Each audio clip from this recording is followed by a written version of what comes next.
just wanna change the world. I just want the perfect girl. I don't wanna hang around, I'd rather be found. It gets better, I wonder, my pleasure together. Everyone's waiting, anticipating.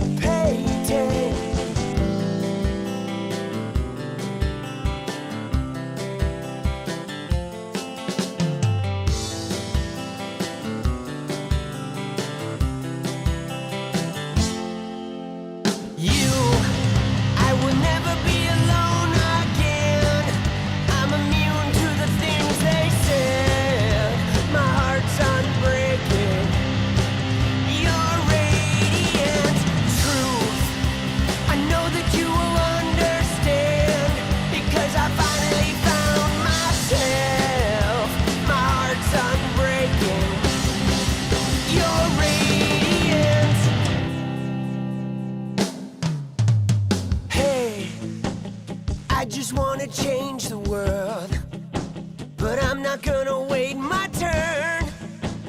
I don't ever want to come down, I'd rather be found. It gets better, I wonder, my pleasure together. Everyone's waiting, anticipating.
because I might be tempted.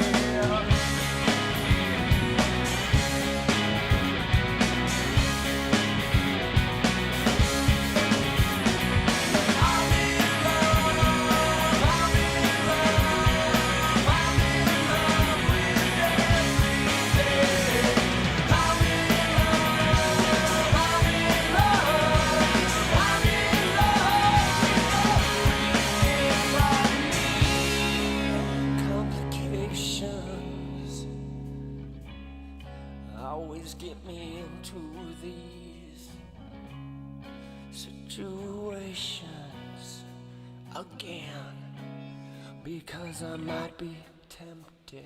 I'm in love, I'm in love, I'm in love with everything.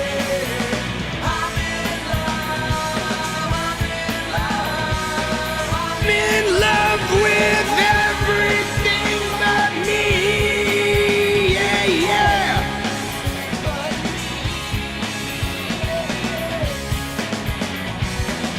Yeah, I love you. Yeah, yeah, yeah, I love you. Yeah, yeah, yeah, I love you. Yeah, yeah, yeah, I love you.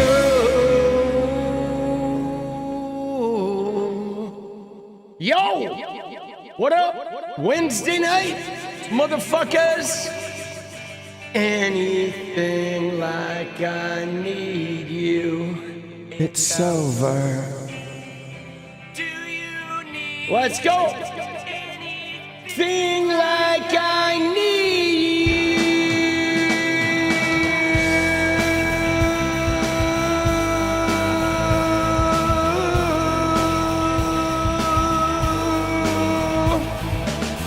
Let's go.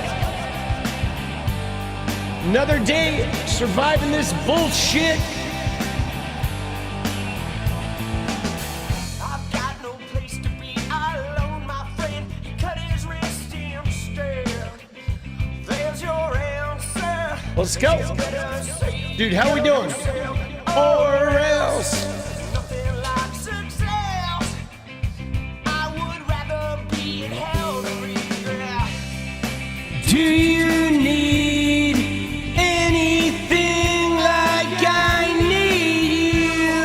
it's over, oh. Do you need anything like I need you?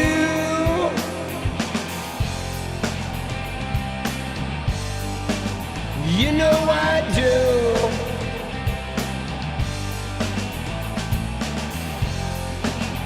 Let's go.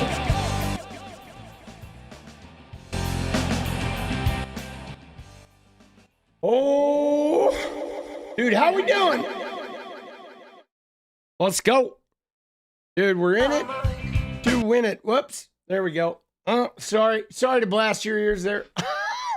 Whoopsie daisy.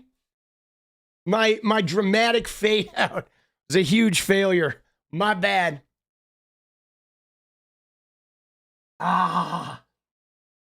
Dude, a little 9 p.m. rock star. 9 o'clock. That's pretty good. We got a little bit better.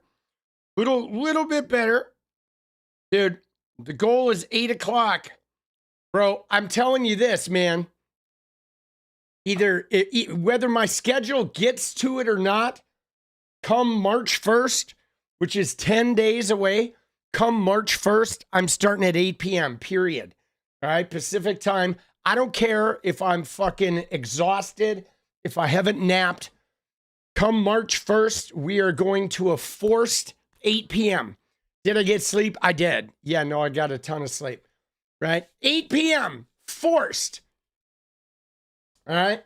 Dude, I have a plan. Like, I want to increase the amount of content I make every day. And I gotta get on at 8 p.m. I gotta go 8 p.m. to 11. Okay? And then fucking 2 videos, and then wake up at 9 a.m., right? And start working on the afternoon videos, right? That's the way. Dude, I want to get 4 or 5 videos a day, and I know I can do it. I have to be disciplined. And discipline is not my fucking forefront, guys. Let me just tell you. All right. Discipline is not my forefront. Right? Yo. All right. No, there's no echo. I don't know what you're talking about. If there's echo, it is on your end. I see some people saying echo in the chat. If there is, it's on your end. I'm telling you, there's no echo here, right? I just literally turned it on. Okay. Yeah.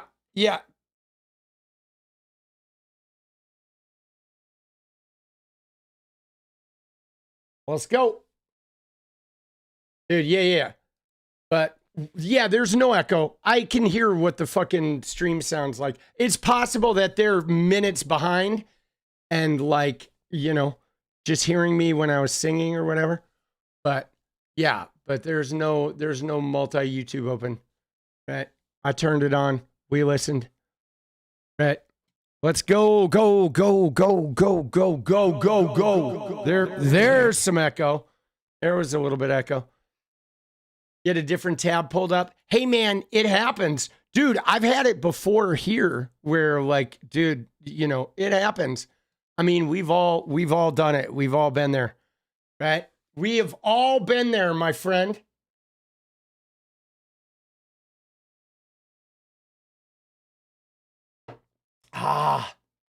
Let's go. All good. 2 tabs.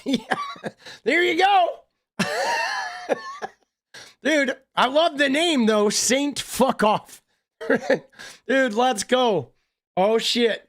There it is. All good. 2 tabs. Right? Saint Fuck Off. It's a beautiful name, dude. Oh, I'm loving the name. Right? Oh shit. So dude, I don't really know what we're talking about. I want to talk a little bit about the Erika Kirk shit. I did not even realize, like somebody mentioned some Erika Kirk stuff last night, right? But so like there's been like a hardcore move where people have been calling Erika Kirk a pedophile and like tying her into the Epstein shit. And like the right wingers are freaking out. Now, there's some weird stuff with her. Okay. So we're going to look at a little bit of that. Right. We're going to look at a little bit of the Erika Kirk drama. I mean, we know there's something like wrong with that woman, right? Right. I mean, if you don't notice, you need to seek mental help ASAP, because there's some about her that it just doesn't add up, boss. She is vacant and bunker creepy, right? There's like creepy and there is like bunker creepy, okay? And she is definitely bunker creepy, okay? So we're going to look at a little bit of the Erika Kirk thing. Then we are going to sort of, scroll through Twitter and some news articles and see if we find any Epstein shit worth looking at. I want to watch that Bannon video, guys.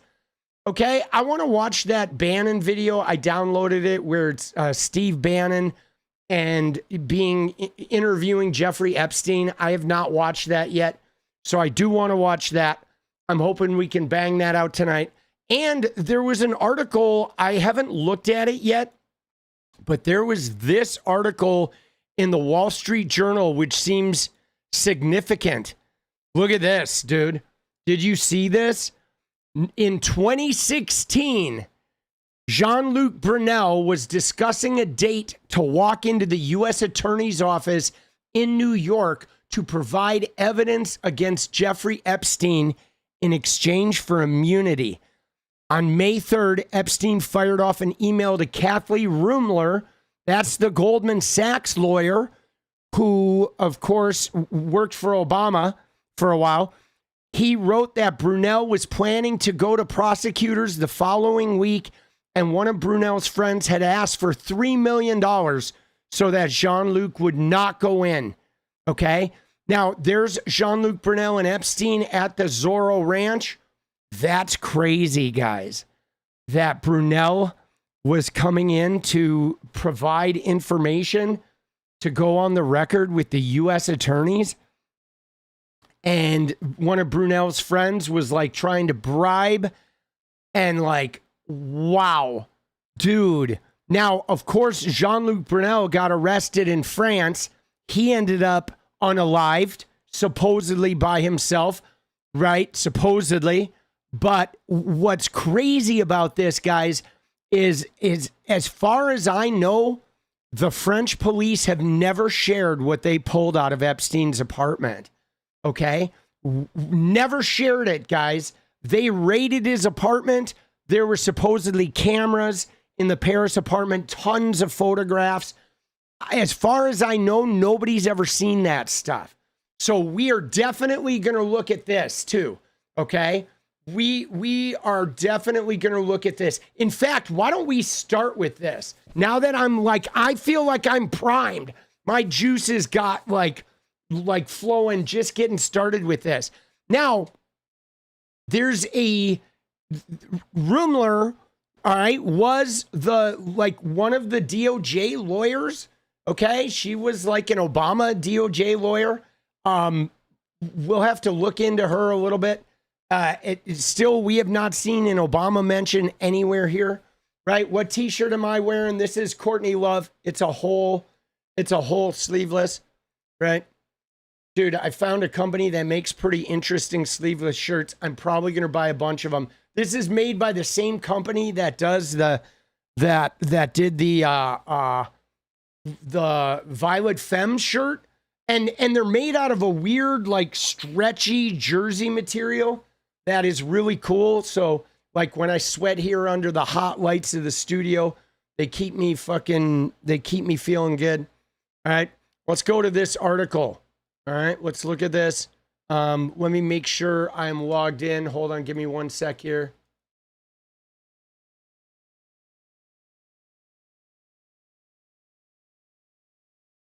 All right, yeah, we are logged in. All right.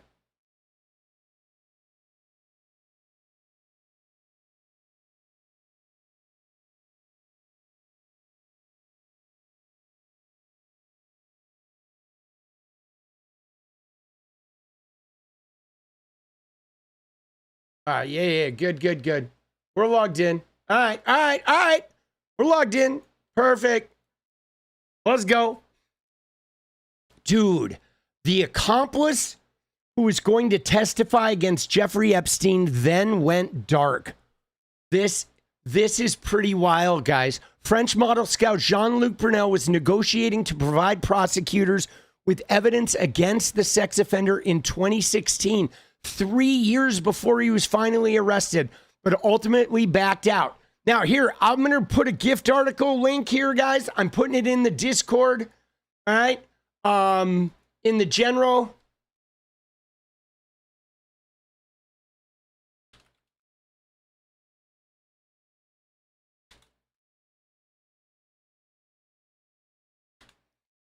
And there you go.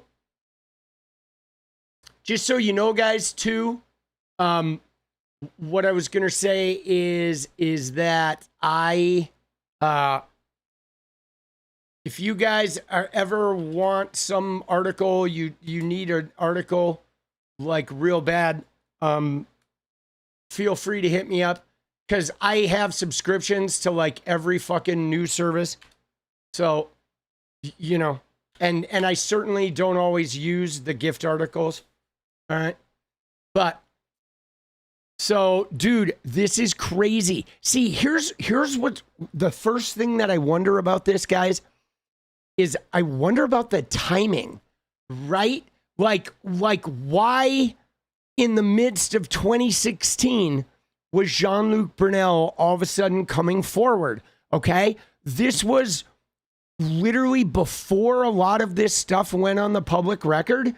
Okay, it was like, 2015, Virginia Giuffre does have that civil lawsuit against Ghislaine Maxwell, but this was very early on, you know what I'm saying, in the process. It was not like all the Epstein shit had been out there for a while. And yeah, maybe it is election related, but it's pretty fucking wild. Now there's Jean-Luc Brunel again and Epstein. This is them in Zorro Ranch. I'm going to save this image.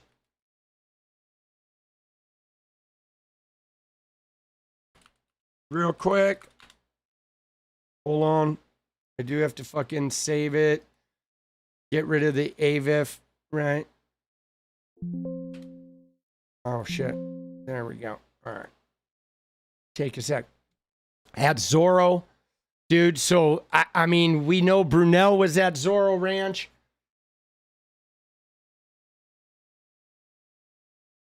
I don't know what the beef jerky thing is, guys. I'll be honest. What is the beef jerky thing?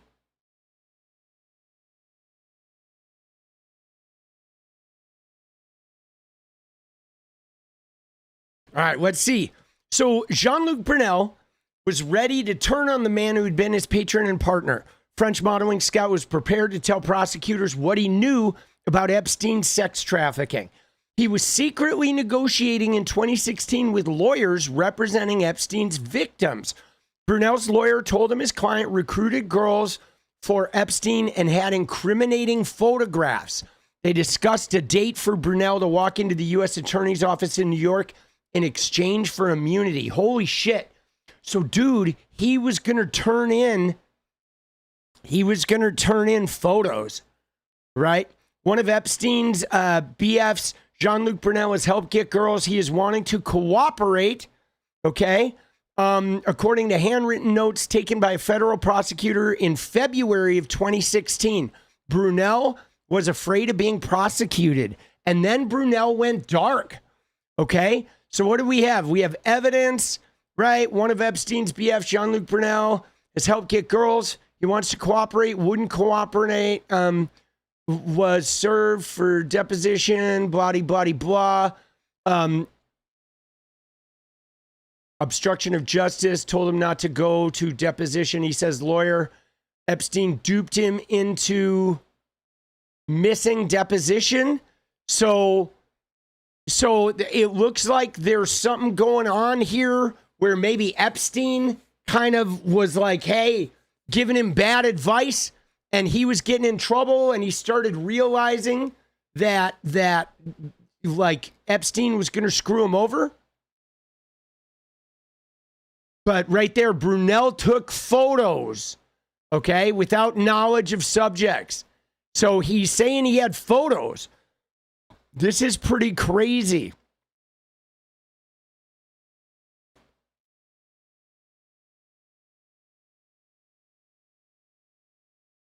So let's see the actual, there's the actual letter, okay? Wow, this is a multi-page letter, all right, from 2/29/16. Long history of litigation.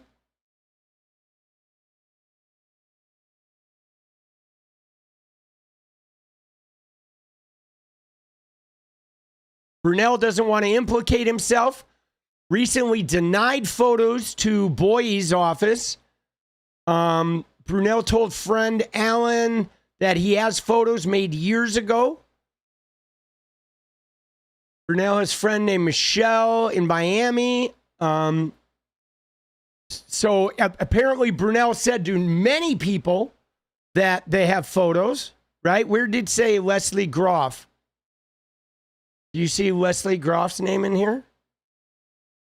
Or was that in the article? Are you skipping ahead in the article?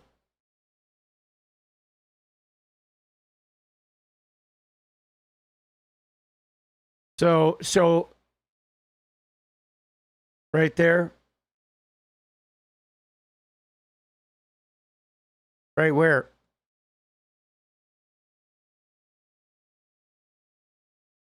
Up. Oh, right there. Right there. Named adult recruiter, recruiter as minor, became recruiter, Leslie Groff, Ghislaine Maxwell. So, yeah, I don't know. I mean, I don't know what that whole thing is named, right? I mean, we all know the players, but maybe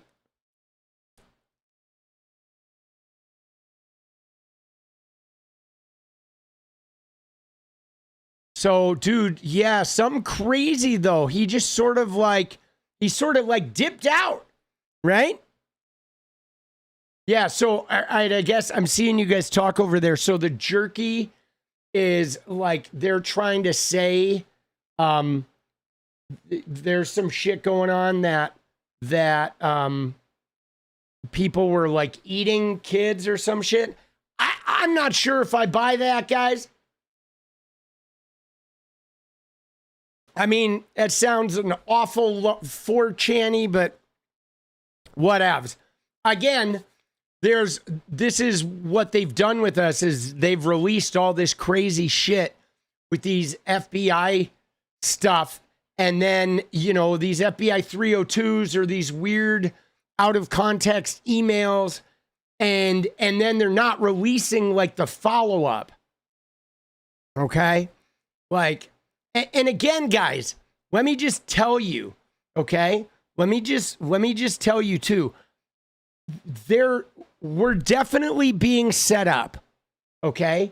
I can tell you right now, just from the shit Jenny is like pulling, she's pulling these files. We are definitely being set up, without a doubt. I don't know which ways they're setting us up, but we're being set up with some of the shit they're putting out there. Like there was a picture from like a movie that was put out there as though it was like Jeffrey Epstein and shit. There is, yeah, they are dropping a bunch of like fake and phony and sort of weirdly implicating shit to, I really think they're trying to build like 100 narratives of like disbelief so that when real narratives come around, they're going to be treated as unbelievable as all the fake ones they put forward. And I feel like there's going to be more shit going on. Let me just tell you, you ready? During the original investigation, when Detective Ricari went and was interviewing survivors, they made a rule. The Palm Beach police made a rule that they always had 2 detectives in the interview because they were certain that Epstein was going to feed them like a fake survivor that was going to try and make up some sort of like sexual like charge against the detective or otherwise set the detective up. They literally followed every lead with 2 detectives. They never worked alone because they were so cognizant of like how they try to fuck with shit, you know? And so I don't know. I'm not saying, you know, I don't have any proof that this shit didn't happen, but cannibalism is pretty fucking weird. It's pretty out there. It is not super common. Okay. And I'm not sure if I'm buying that like all these people are fucking cannibals.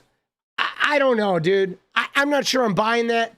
That feels a little like the fucking Jack Posobiec's like pizza, you know, like his fucking Pizzagate shit. All right. So let's see. Brunel's afraid of being prosecuted. He mentioned someone age 16 taken to New York for training by Maxwell and Epstein how to seduce men. Is that, I think? Goes to private island, Little St. James. So it looks like these notes, right? He's got a lot of details about, you know, young people and Epstein, 18, told too old by Epstein. Dude, it's a little tough with some of the redactions.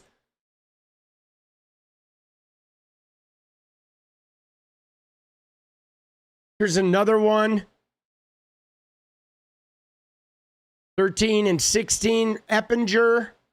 Okay, Eppinger was the guy who was sort of pimping out not sort of, who very much was pimping out Virginia Giuffre when she was younger. So it looks like all of Jean-Luc's stuff is before 2007.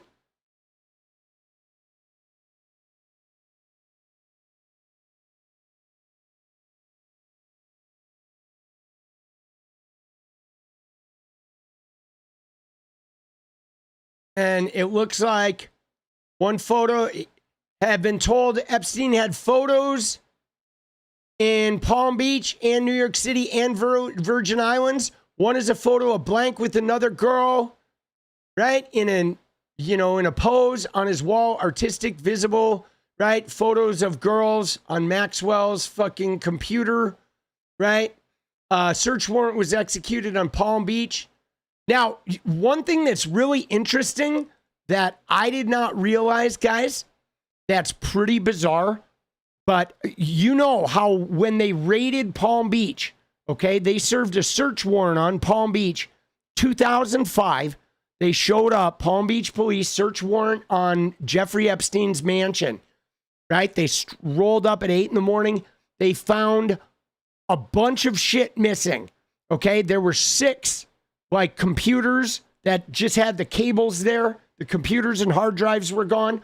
All of the cameras were hooked up to recording devices. All of that shit was unplugged. And whatever the cameras recordings had been, all of that was gone. The other thing, guys, is all the pictures had been taken off the wall. I did not realize that. You know how there were like hundreds of pictures on this man's wall of, photographs of teen girls?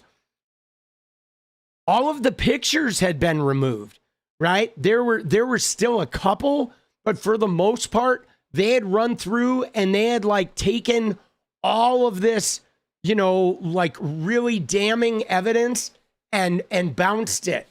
Like I did not realize they got the pictures off the wall. You know what I'm saying? Right? I did not realize that. But, all right, let's go. So this is did the FBI search his planes? Did they find hidden cameras?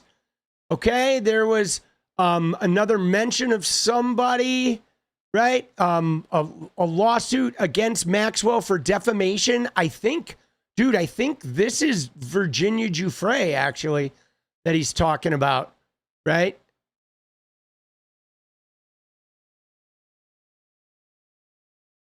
I think, oh yeah, dude, oh my gosh, this is like, he's talking about Virginia Giuffre here.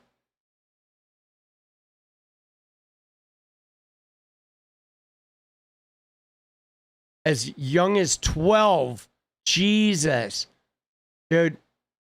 All right, so that is some heavy duty shit, guys.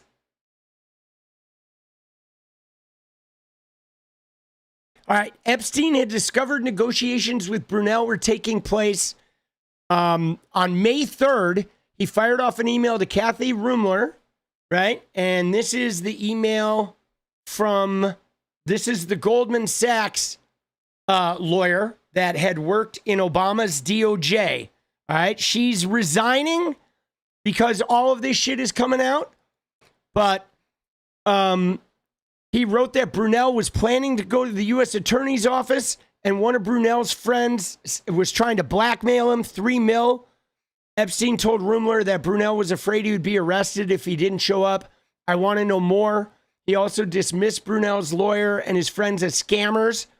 And Ruemmler responded, asking Epstein to call and explain. The next day, she wrote, "Awake now, talking to Poe in 20 minutes. Poe was Epstein's lawyer." Right?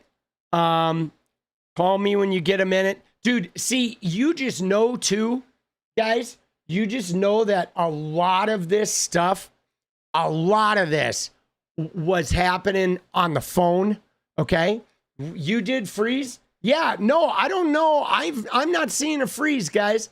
That might be on your end, but we're not.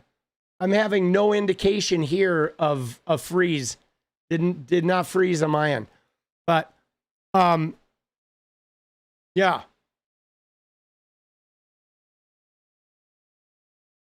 Yeah. I don't know. Refresh your shit, maybe. But so you know they did most of their dirty work on the phone, guys. You just know they did. Okay? You know they did, man.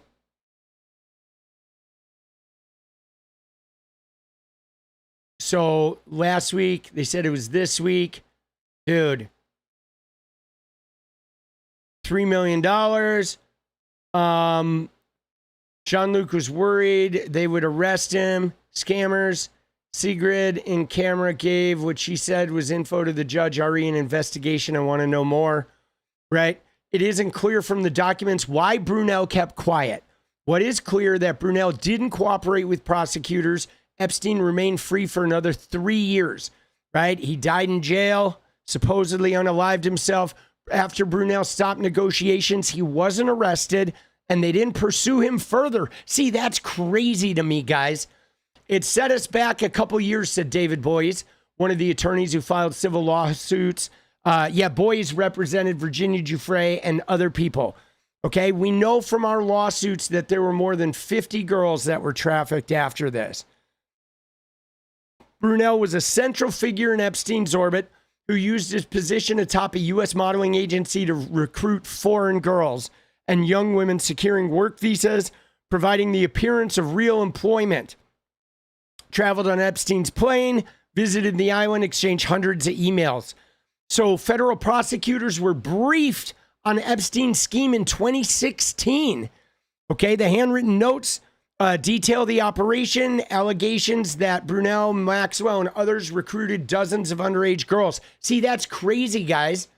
Okay, that is super wild that they were already working on this in 2016 and like none of this shit came through. You know what I'm saying? Like nobody fucking went into this shit. Okay? That is like pretty, I don't know, man. It's just, I mean, we know there's obviously a top-down sort of conspiracy or a top-down, like decision-making to ignore all this, but they've had the information. The information has not been hidden. Dude, I think a lot of people are going to lose everything after this. I feel like this is going to haunt many careers here. So Brunel and Maxwell were named as co-conspirators. The prosecutor who took the February 2016 notes later told Justice Department officials she discussed the meeting with colleagues in the U.S. Attorney's Office and the FBI, but no investigation was opened. The notes about Brunel were redacted in the 2021 court filing. A spokesman for the U.S. Attorney's Office in New York declined to comment. Joseph Titone, Brunel's attorney, told the Wall Street Journal he advised Brunel to cooperate and cut ties with Epstein. I recommended and advised him to stop communicating with Epstein, but he never did. Brunel was arrested in 2020 in France, where French prosecutors were investigating him on allegations of rape and supplying girls to Epstein. He died in jail 2022, and Maxwell, of course, was convicted. Prosecutors in Paris on Saturday said they would re-examine the case of Brunel, set up a special team to analyze evidence that could implicate the French nationals in the Epstein case. This was another instance of Epstein attempting to engage Miss Ruemmler on a matter about which she had no knowledge, and she appropriately directed him to his legal counsel. She declined to specify which legal counsel. Ruemmler said she never represented Epstein and has regretted her association with him. Yes, I've seen the link, boss. You don't have to keep repeating it in chat, boss. I see the link is there. I got it. I got it, boss. I got you. Dude, let's go. All right.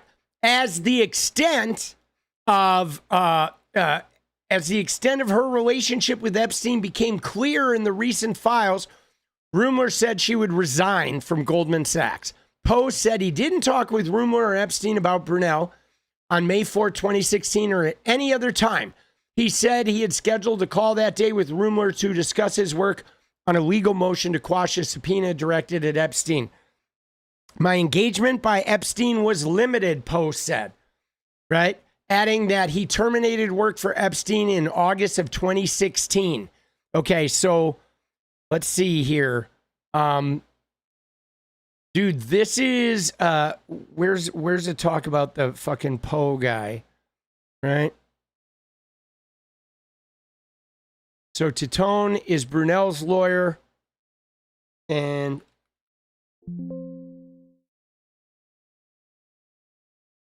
Poe, that's right. Poe was Epstein's lawyer in fucking DC. Dude, he had lawyers everywhere, bro. Jesus. Right? Lawyers all over the map.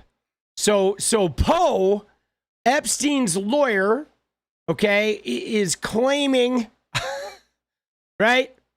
He's claiming that he didn't talk with anybody or Epstein, like he didn't talk with Ruemmler or Epstein. Dude, why am I not buying this shit, dude? Okay? I am just not buying anything these guys are saying. He said he had scheduled a call with Ruemmler to discuss his work on a legal motion to quash a subpoena directed at Epstein, right? You know, long before his role in the Epstein case came to light, Brunel had already had a sordid reputation in the fashion world. In the 88 CBS 60 Minutes aired an investigation into modeling agencies. Dude, let's go. Appreciate you, Joe. We saw that video. That was where they talked about Ford models and they outed some of these French guys. There were a lot of French guys that were super creepy, okay? And there were women who said they were drugged by Brunel and expected to hook up with his male friends in order to get modeling work. Okay, one woman said on camera that Brunel had drugged and raped her. No criminal charges were ever filed. Brunel denied it, and he just went on business as usual. Here's Brunel and Epstein at a party somewhere, right? It looks like is like on a yacht. Oh, birthday party for Epstein. That feels very yacht-like, but right, hard to tell. Could be at a club. By the 2000s, they started a modeling agency. Okay, these guys did. MC2. They'd forged a deep relationship. Flight logs show Brunel was a frequent passenger starting around 2000. Dude, what a creeper. In 2005, Epstein wired $1 million to Brunel to help him launch MC2, which opened in New York and Miami. The agency's name appeared to be an inside joke, okay, about M equals MC squared. The E stood for Epstein. Creepy French guy. As you like, I know you've never seen a creepy French guy, but sure enough, there's one or two creepy French guys. Okay. Brunel asked whether Epstein wanted the woman to work scouting models. Epstein replied the next day. Oh, wait, here we go. Sorry, let me get here. So let me just say this, guys.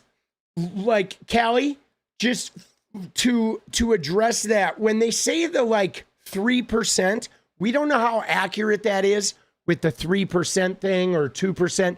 But what I will say about those new numbers coming in is some of that is they're estimating the size of the data. So they're saying there's supposed to be like, 60 terabytes and they've only released X number of terabytes. But here's the thing is if it's video, it's not that many pieces. You know what I'm saying? I mean, it's still going to be a lot. But the problem is I don't think it's relative to the item count. It's relative to the data size, which means now there's like 3 million documents that are in a tiny amount of data because they're all papers, they're all PDFs or like JPEGs that have been saved as PDFs. Whereas a lot of the shit that remains is video, okay? And the fact that it's video means I don't know that it's not like a million pieces, right? They said 3 million documents, and I know that there's a bunch of documents, but a bunch of it is video, which is why it is like so massive size-wise, because guys, they have a lot of video of this guy. And a lot of that video, I can't imagine that shit doesn't show other men, okay? You know what I'm saying? That's the part that, like, gets me, okay? Is that we know for a fact that they have countless hard drives of video with dudes doing shit, and they're holding that shit in, okay? They have many containers of hard drives. Okay, like many. So they have terabytes of video, man. And you know, it's super problematic. Okay. I still can't believe there's been no arrests. All right. So behind the scenes, Epstein used the agency as a way to procure women and as a payroll vehicle, securing work visas for young women. Okay. A pair of emails from July 2006 captures the arrangement. Epstein wrote to Brunel instructing him to put a woman they were discussing on your payroll, specifying $50,000 annual salary. Brunel asked whether Epstein wanted the woman to work scouting models. Epstein said start salary as soon as possible. He added he would be in Paris the following week, could see her then. When Epstein was jailed in 2008 after pleading guilty to procuring a minor, Brunel visited Epstein 70 times, dude. Okay? 70 times. That's crazy, dude. While he was in jail. That's nuts, dude. That's a lot of plane flights, guys.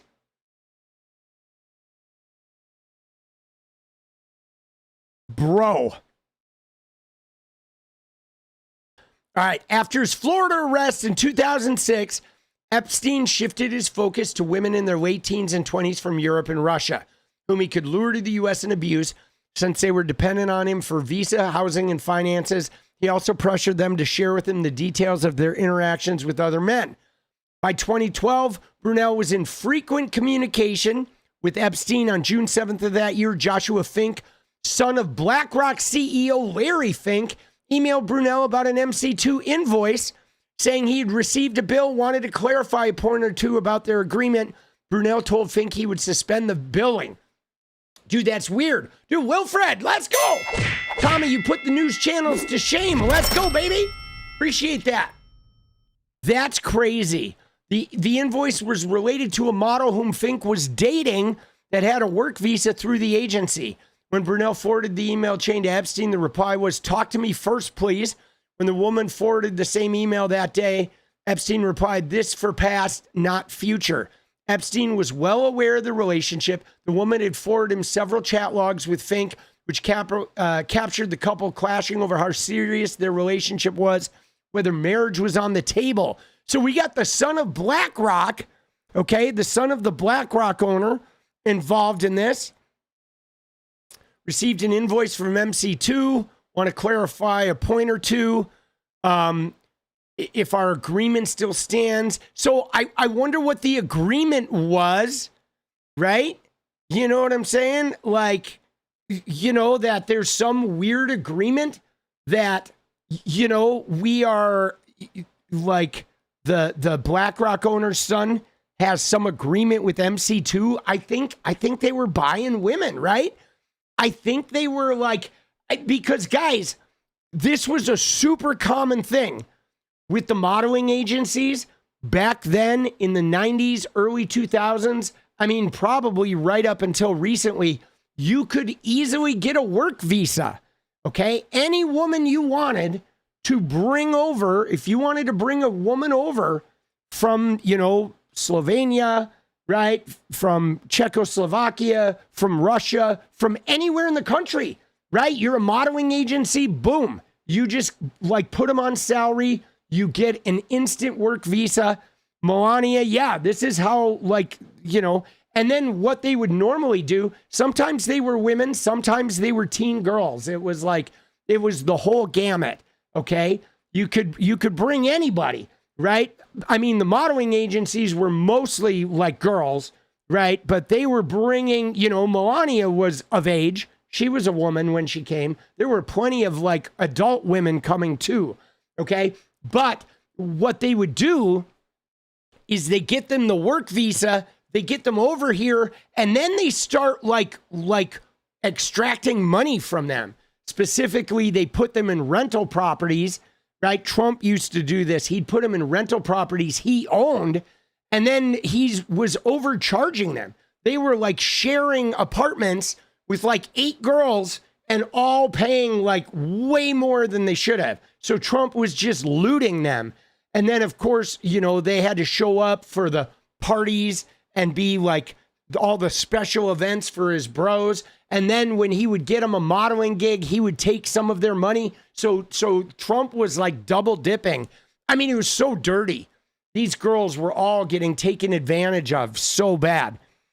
He learned from Brunel. No, I think, like, I don't know what Brunel was doing in Europe, but Trump's modeling agency was open before MC2, right? And they were doing it over there for sure. Like Paris and Italy were bringing American girls over, and then America was bringing, you know, Spanish, Italian, like especially Eastern European.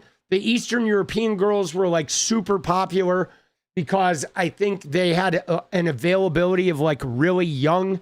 The culture in Eastern Europe is pretty gnarly as far as like sexuality goes. Like, dude, it's pretty brutal. So a lot of Eastern European girls were getting pulled to America. Bad news. It says, so it goes on, and with your visa, I have no idea what it is I can do beyond pay your agency to supplement your income and theirs because you're not getting work as a model, Fink wrote in reply to her complaints that he wasn't doing enough to help her. Okay? So, yeah, that's interesting. Excuse me. So they were definitely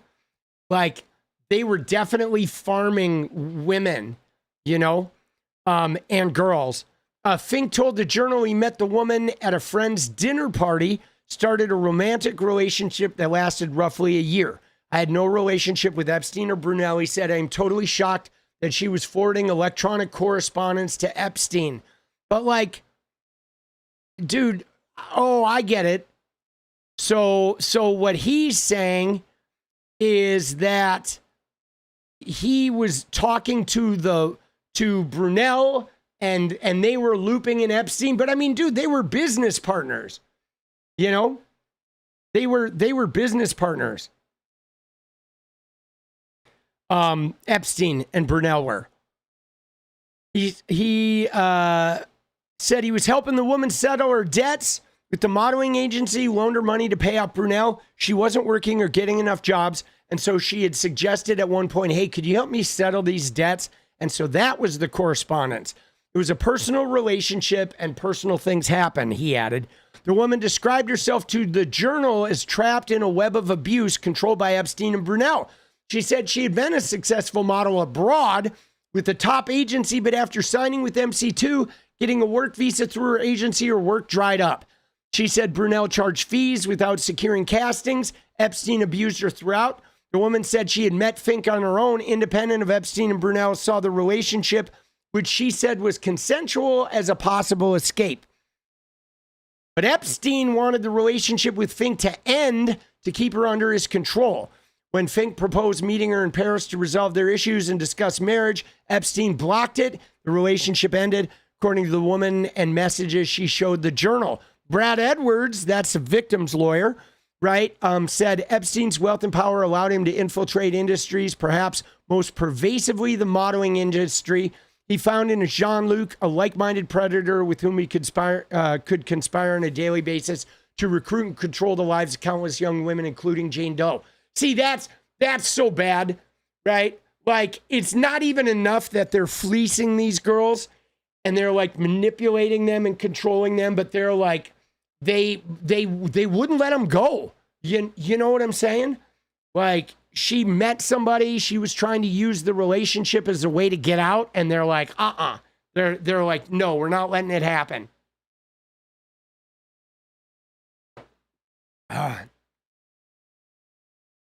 Dude, brutal. Send me the details of the girls. Brunel and Epstein were so close in 2012 that a version of Epstein's trust from that year listed Brunel as a beneficiary for as much as $5 million. Around that time, Brunel was fretting over a deposition of 𝗙ecie𝗶𝗵, MC2's former financial controller and bookkeeper. Vasquez had given a sworn statement in 2010 in a civil lawsuit filed by one of Epstein's victims. Vasquez described how models were placed in Epstein-controlled apartments and how visas were arranged for underage girls. Right? Earlier, Brunel had accused Vasquez of embezzling company funds from 2004 to 2006. She pled guilty to a criminal charge in 2007, agreed to pay restitution of $98,000. Vasquez couldn't be reached for comment. On October 4, Brunel messaged Epstein. Her lawyer said she will take the fifth on everything. What to do, he wrote. Epstein's reply, ask every question you can think of.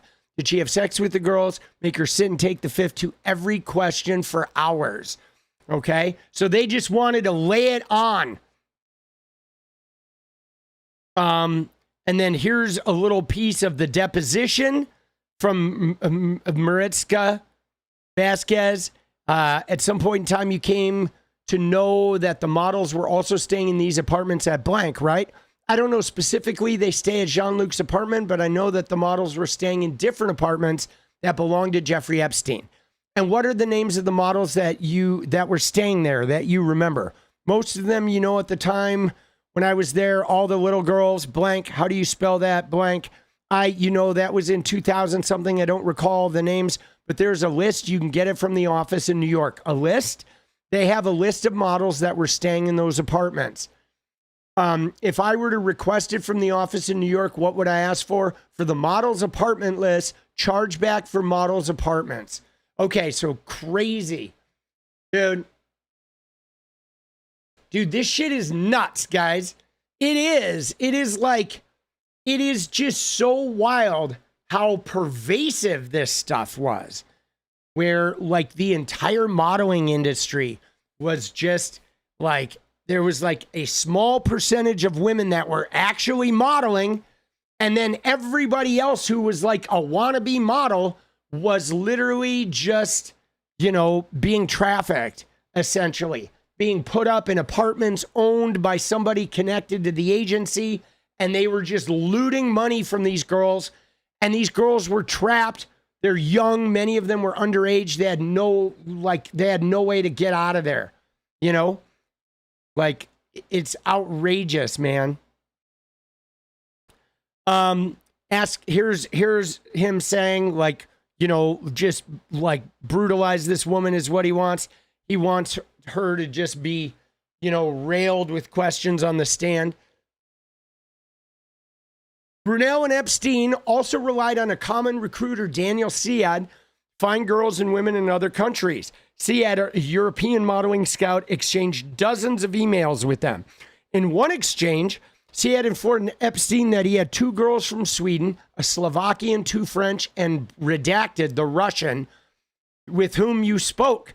Epstein said he would reimburse 𝗙cie for his expenses, said, please send me the details of the girls' names, etc. 𝗙cie compared his recruiting efforts to fishing.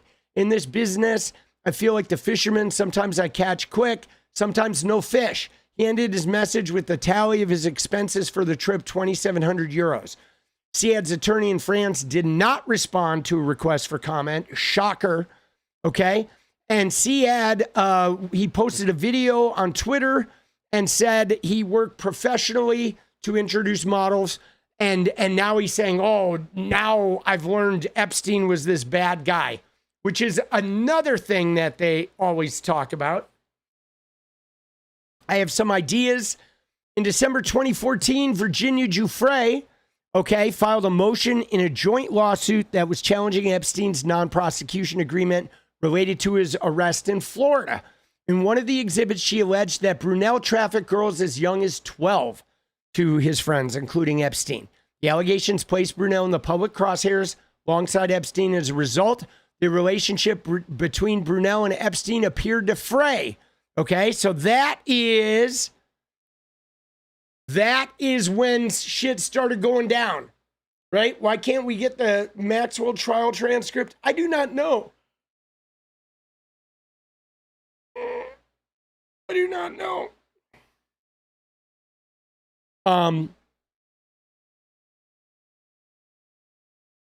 In January 2015, Brunel and MC2 sued Epstein in Florida court, claiming the agency had gone from being worth millions to almost worthless because of the notoriety around his crimes.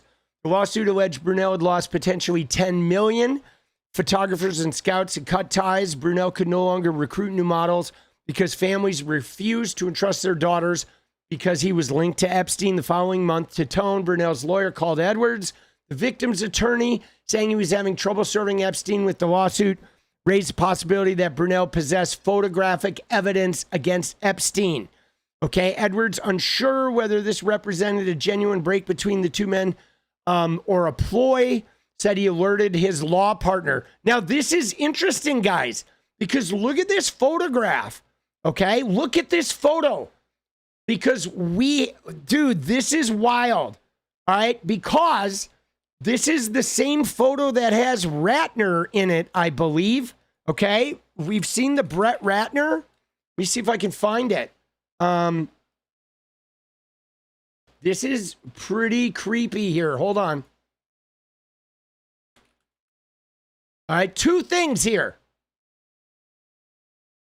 This is like the same trip. Number one is this. Look at this. This is Ratner and Epstein. This is the same fucking, these are the same girls. Same day, boss. Okay? Right? That they're wearing the same outfits. I instantly recognize that. You got Epstein, same girl with the same like bra underneath this thing, and this girl in the jeans and the same friendship bracelet, okay, with Brunel. And those are the same girls, okay? And we also have Brunel and Ratner. This is the same trip, guys. Look at the shorts. Look at the shorts. Okay, shirt off. So all these photos are from that same whatever it was, whatever adventure they were on. But that's really interesting. Okay, that it is that Ratner, that is Melania's documentary director, by the way, guys.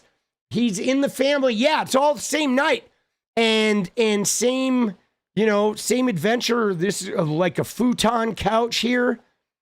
Pretty wild. Now, we don't know who these girls are, but so the rift was temporary, though. Recently released Justice Department files show. By April 2015, Brunel suggested a friend to mediate the dispute. And then later, Epstein asked to meet Brunel. I have some ideas that I think you will like. Still, over the following year, Pottinger, along with Boyes and Edwards, corresponded with federal prosecutors in New York and Tate to get Brunel to cooperate. By 2016, he had agreed to turn himself in and was naming names. The prosecutor's notes from February 29, 2016 revealed the victim's lawyers briefed the prosecutors. Tate said his client had photographic evidence. Brunel doesn't want to implicate himself. Okay, Pottinger said yesterday, I spoke of Daniel Syed, whom Jean-Luc Brunel describes as a scout, okay, for him and for Epstein. Tate said Epstein eventually called him to discuss Brunel's suit, tried to build a rapport, right, bonding over their shared Brooklyn roots. He was a real charmer. He said Brunel eventually settled the suit with Epstein and that the terms were confidential. After the effort to get Brunel to testify failed, Epstein continued luring victims. When Epstein was found dead in 2019, Brunel went into hiding. Okay, and then they launched an investigation shortly after, searched his home and offices, and this is the big one right here. All right, in December 2020, They intercepted Brunel at a Paris airport as he was trying to go to Senegal. He was trying to get out of Dodge, and they took him into custody. So, guys, that right there, I think, is really damning right here. Okay, so they tried to get Brunel to testify. Okay, Brunel says, you know, he bounces out. He goes dark. Okay, as soon as Epstein ends up dead, Brunel just disappears. He goes into hiding. I mean, that tells you everything right there, doesn't it? Bro, the minute Epstein is dead, he goes completely off grid, right? And that is dangerous right there. I mean, you know, okay? You know that is a sign, like he knew he was next, right? He knew he was next. Now, there's another article here that somebody pulled, okay? That is a French article that is in French, but I can't really make it out. But supposedly this is the, let me see if we can translate this. All right, English. Let's see what we got. Daniel Syed, model recruiter, hundreds of emails, photos of young women spotted around the world. So this is about Epstein. So they're saying here, there's the quote about Syed. We saw that one. So a former Swedish model, Ebba Carlsson, filed a complaint against Syed for rape and trafficking. Okay, she's saying it goes back to 1990, right? And then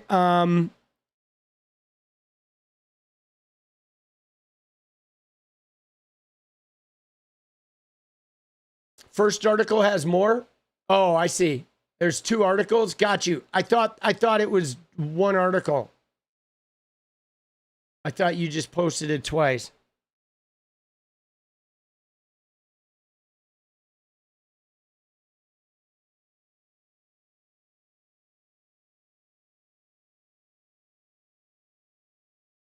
So this is it. So the Paris prosecutors have opened 2 investigations, human trafficking and the financial stuff. All right. So, I mean, this is pretty crazy, guys. Okay. I really think this is very telling, because check this out, guys. Okay. And Europe may save us again here, because I do notice they're opening an investigation up in the UK. They're opening one up in France now. There's probably going to be other people following suit.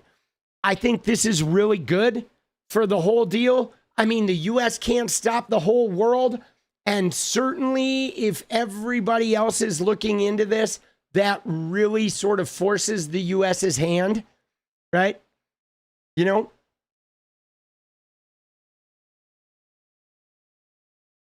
So they've opened 2 investigations. One is obviously about the girls, the trafficking. The other one is following the money. UN is considering this. Good. Good. They should.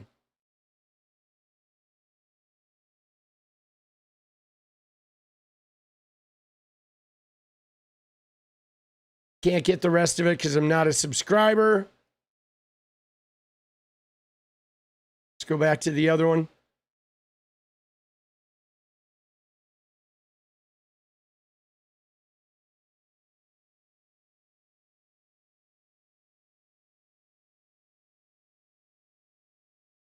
Dude, I thought I chose English. Fuckers. Dude, this has to be a huge fucking, right? This has to be a huge human rights violation. Oh, that's the same article. Le Monde.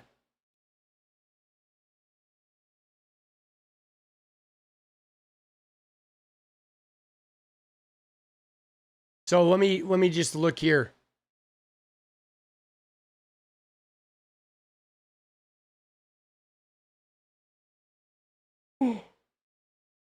So I mean, France is getting in on it. Dude, I want to see the video. Want the France 24 one? Yeah.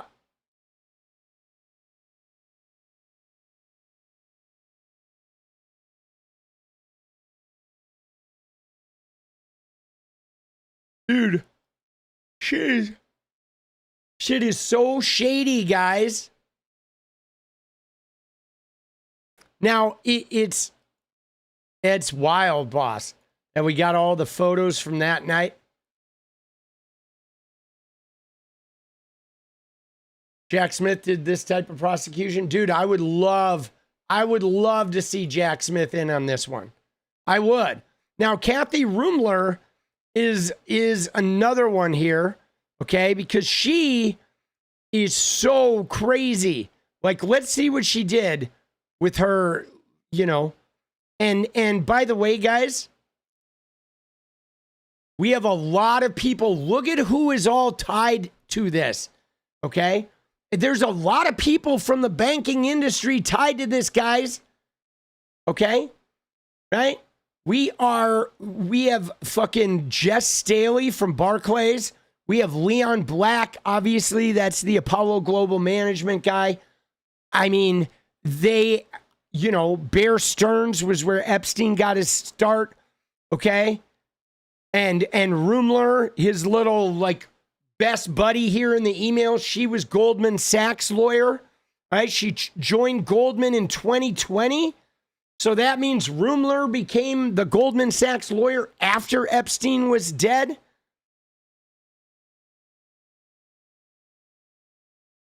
One of the highest paid executives. She got $22 million from Goldman Sachs. Jesus, in 1 year. Okay? That is absolutely insane.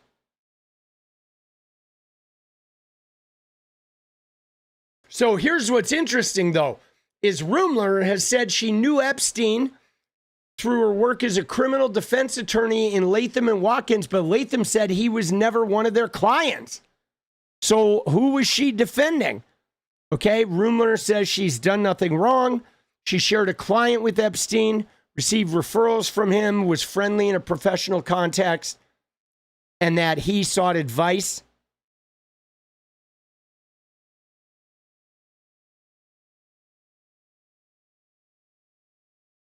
Dude, it's like there's so many people tied to this, guys. Ugh, so many, dude. It is.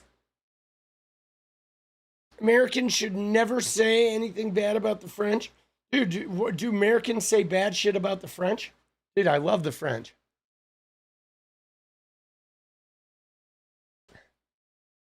I do.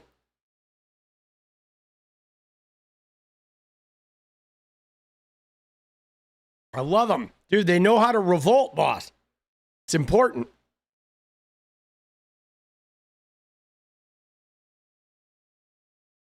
So let me see what Ruemmler was. Ruemmler and Obama. There she is.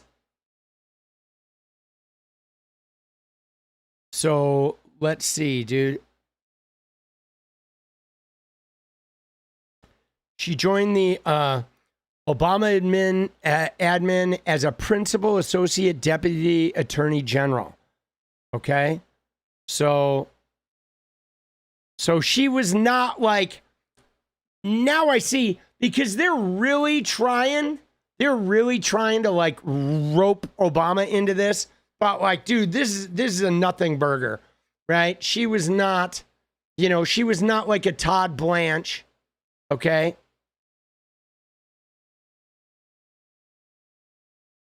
She was just a deputy fucking attorney general. Dance party? Yeah. No, let's do it. Let's get it. Let's go. Let's go. Dance party. There it is. 30-30. Dirty 30.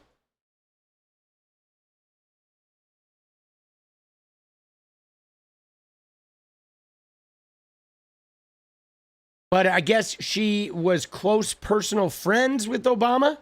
So they were friends.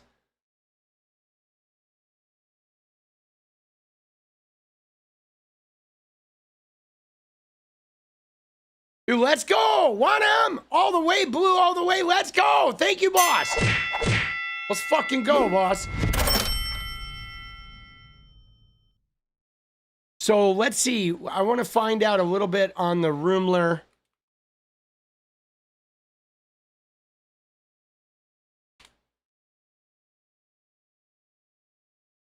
Yeah, see the everything, the everything that people like, everybody knew. Okay, this, guys, this is the same shit with Trump. Okay, you may have seen Trump. He was like, "Oh, I'm exonerated. I'm exonerated." But like, his call to the police chief supposedly is him saying, "Everybody knew about this. We're so glad you arrested him." But like, guys, that's not a win for you. When you're calling up the cops and thanking them for arresting a sex trafficker, but you're telling him everybody knew. Like, yeah, we all knew. None of us called the cops though. Like, bro, that does not look good. That looks, pretty fucking bad, as a matter of fact. Okay? I want to see this video here. Goldman Sachs' top lawyer, Kathryn Ruemmler, is resigning after thousands of newly released emails and documents show that she had a much closer relationship with convicted sex offender and disgraced. Dude, I can't do the AI voice. Sorry, Shin Godzilla, let's go! I can't do it, guys.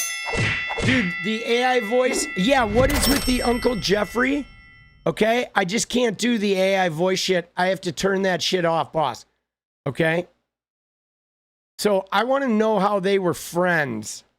Let me see. Tell me.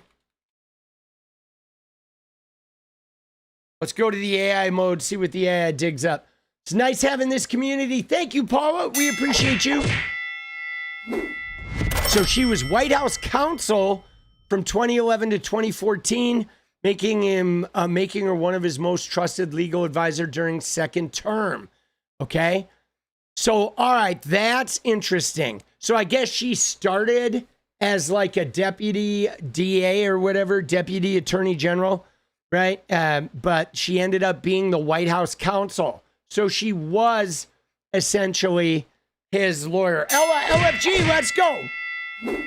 Close advisor. Uncle Jeffrey Ruemmler, referring to herself as being tricked out by Uncle Jeffrey after getting all kinds of like lavish $10,000 gifts. Ouch. Dude, let's find that email, shall we?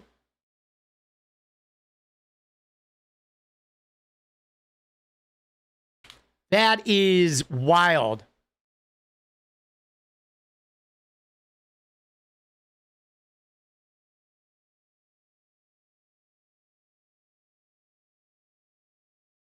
Here it is.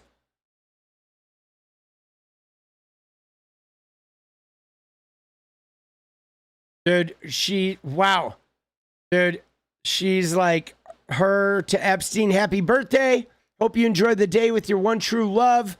And he replies back, they say that men usually give a name to their penis, as I would be inappropriate to make love to a total stranger. Hard to believe that there's still an open question about whether men are the inferior gender. So they're like, they are familiar, guys. Okay? Her and Epstein were familiar. And then look at this shit.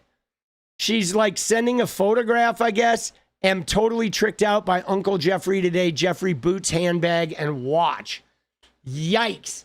All right. So he's buying her shit.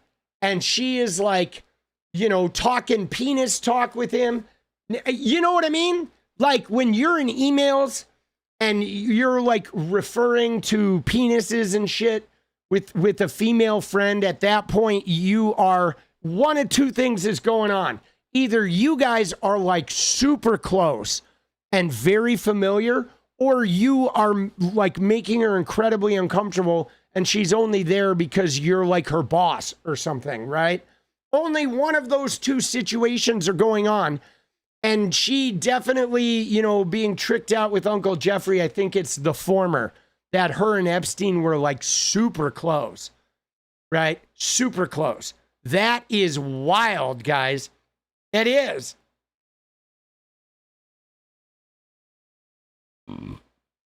And she was a backup executor of the will. Isn't that wild? She was like a backup executor to the will. That's crazy. I mean, he had a big estate, right? He had a huge, huge estate. That shit is nuts, guys. All right, Ruemmler.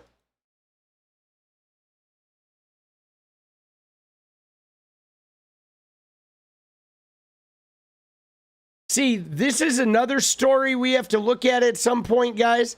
Okay, we're not gonna look at it today because I want to go look at the Erika Kirk stuff. I'm gonna go to the bathroom here. Then we're gonna look at Erika Kirk. But I don't know if you've heard about these guys, but these guys, there's like twin brothers, okay, that were handled like New York City real estate, guys. These twin brothers, these guys right here, they like procured and were like real estate agents for Trump and Epstein and all the upper crusters in New York City. And they were like graping women, dude, for like a long time. And all of the people in the upper crust in New York City, you know, it's just so crazy. Wilfred, let's go. Like, you know what bothers me about this, guys? And we're going to go into these guys separately because these guys is a whole nother journey. But what bothers me is this, is there is consistent messaging from the people up at the top, from the billionaire set, the Epstein class, looking down on us working class people and talking about how we're like not financially smart, we're not educated, we're not hard workers, we're not this, we're not that, whatever. But it's a constant like looking down the nose at us. But they are all so dirty. They're all fucking crooks and grapists and total fucking degenerate drug addicts, like pieces of shit. Okay, all of them are. They're all interconnected with the scuzziest, most criminal people possible. And yet we get like, you know, snooted at. And that's what I'm really tired of, guys. I am tired of being pontificated at about like the morality of hard work and success by a bunch of fucking losers who do nothing but engage in criminal activity their whole lives. You know? I mean, dude, it is like all of them. They're all in on it. They're in a giant, like, criminal club that just break every fucking law out there, you know? And there's never any consequences. And they talk to us. They don't even work. All they do is commit crimes. And this I'm getting tired of because it's like 99% of them are just crooks, dude. They are literally just, and right? And you steal like a candy bar and they want to like throw the book at you. Okay? And they are scumbags, bro. Absolute scum. Solidarity. Let's go, Grant. Appreciate you, boss. All right, guys. I'm going to go to the bathroom. I'll be back. We got 20 minutes. We need 25 and 20. We're going to secure that dance party. And we're going to come back and we're going to look at Erika Kirk. Yeah, this is crazy. 60 victims with these guys. And I bookmarked this the other day. We are going to cover this. It's just not super time sensitive. So we're not going to cover it tonight. But we are going to look at that. There's another thing I bookmarked here about like, this is really interesting. We'll look at that. But we're going to move on when I get back. I'm going to put on some music while I go to the bathroom. And then when I come back, we're going to look at Erika Kirk's, like, dude, pressure's on, baby.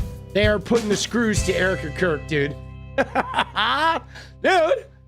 Oh, shit. BRB, baby. Dude, I want France to get in there. Bring it home, Frenchies. All right?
just want to change the world. I just want the perfect girl. I don't want to hang around, I'd rather be found. It gets better, I wonder, my pleasure together. Everyone's waiting, anticipating.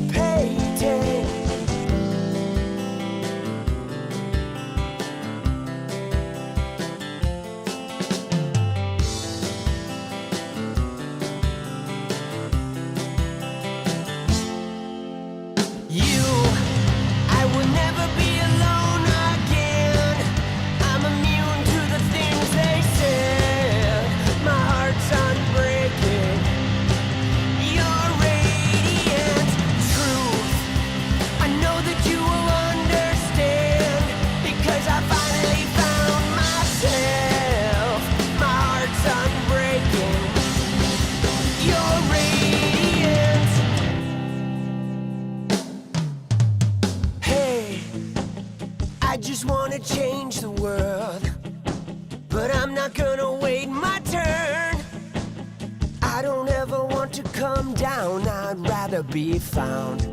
It gets better, I wonder, my pleasure together. Everyone's waiting, anticipating.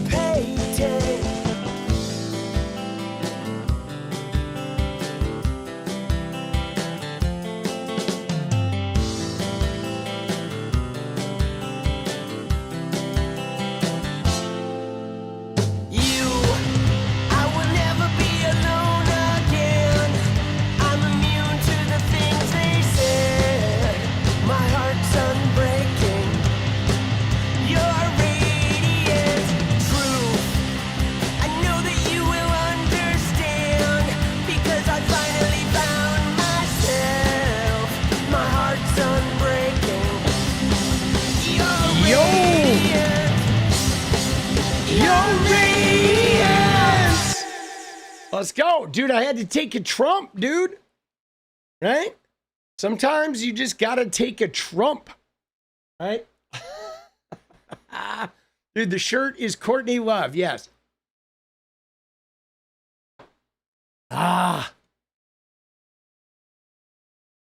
Taking a big ass Trump. Let's go.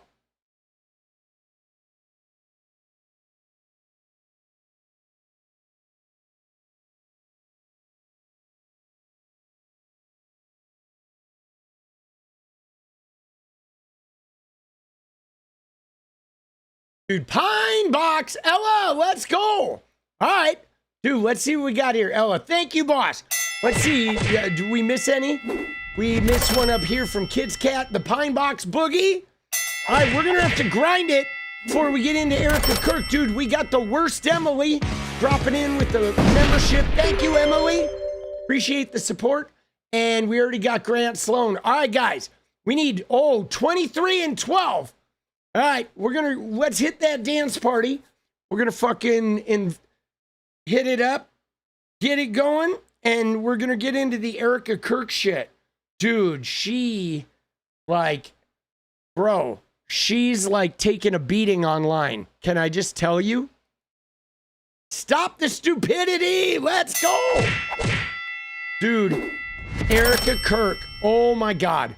What is this, bro? 23 million? Like, dude, what the fuck are they doing, boss? Okay? Bro, give me a fucking break, dude. Now they're like fucking like betting on Jesus coming. Like, what is going on with Poly Market? All right?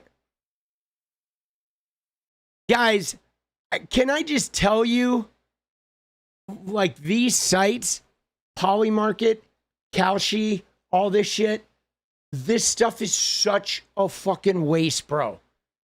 What are human beings doing? Everything is like a betting market now. It is such a scam. Dude, 𝗙𝗃𝗏, come on, punks, let's do this. Dude, Suki, coming in. Trans rights are human rights. Let's go. Dude, Ben in the bushes. Glad folks see. Yes. A2, appreciate you, boss. It's like, it is literally so much of the economy now is people like betting. That is the new sort of like, I saw somebody talk about this on Instagram. Should be a huge RICO case for Jack Smith. Lock them all up. So frustrating. Yes. Dude, T4, you're not wrong, boss. Thank you, boss. But this woman on Instagram was talking about how everything is like a bet now. It's like a wager economy of people trying to earn money through wagering. It's so destructive. Okay? It is so destructive because it is like dopamine manipulation. And dude, gambling is like so bad for you. It fucks people's lives up so much. Okay? It really does, man. I feel like it's already messed with sports. I don't know if you guys notice this, but I am telling you right now, I think it is already messing with sports. I think athletes are making bets and fucking around with shit. And I think they are, dude. And they're doing it probably like, who knows what they're doing it. If they're doing it with fake identities, then they're buying crypto or some shit. Like I feel like ever since sports betting started, that, you know, the games, a lot of times games feel like fixed or like setups. And dude, this shit is it's just gnarly, bro. It's just gnarly. Everything is like a wager, right? Betting on if Jesus is going to return, right? And the odds of Jesus returning this year have surpassed Kamala Harris's chances of winning the next election. Right? They're fucking using it to like shit on Kamala Harris. Well, Jesus Christ, there it is. 6% chance of Jesus returning. Like what? Who are the idiots betting on this shit? Who? Right? It's easy to manipulate what the poly market is. I mean, it seems like it, right? All you have to do is buy a bunch. I mean, a lot of this is, look at it. You can buy yes for, you know, how does the numbers work? How do the numbers work? Is you buy no for 94 cents, and then if it's no, you make 5 cents or something per dollar?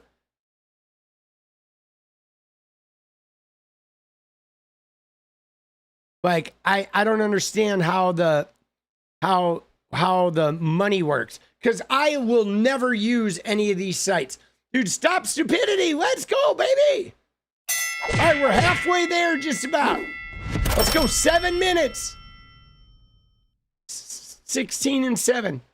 Yeah, so it starts at like 50-50, but then changes. I mean, I know, I don't know how poly market fucking works. But guys, can I just tell you, though, they were starting this shit when I was a gamer, okay? While I was a gamer back in 2020, these like slot streams started coming into vogue, and these gambling companies were paying big money for gaming streamers to play the slots or to do gambling shit. And then young kids started doing that shit because it's like crypto.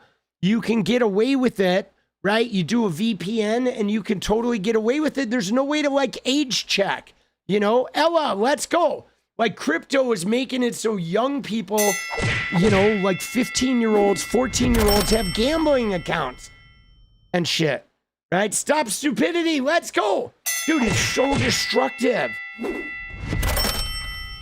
I mean, these kids are getting jacked up on dopamine, right?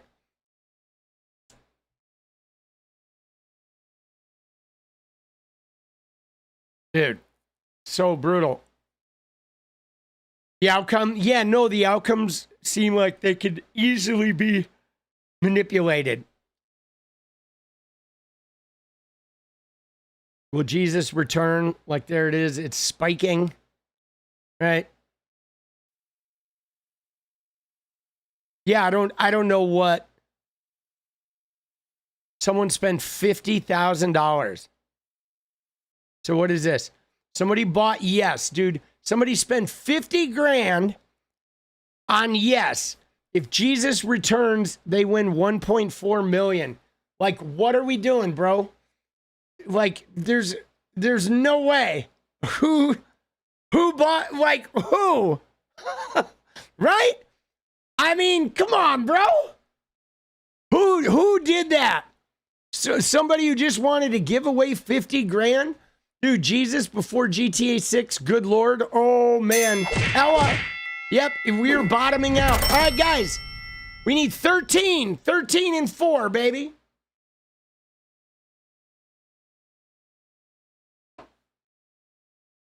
Oh, Wilfred. Let's go. 199, baby. Let's go, Wilfred. We appreciate it.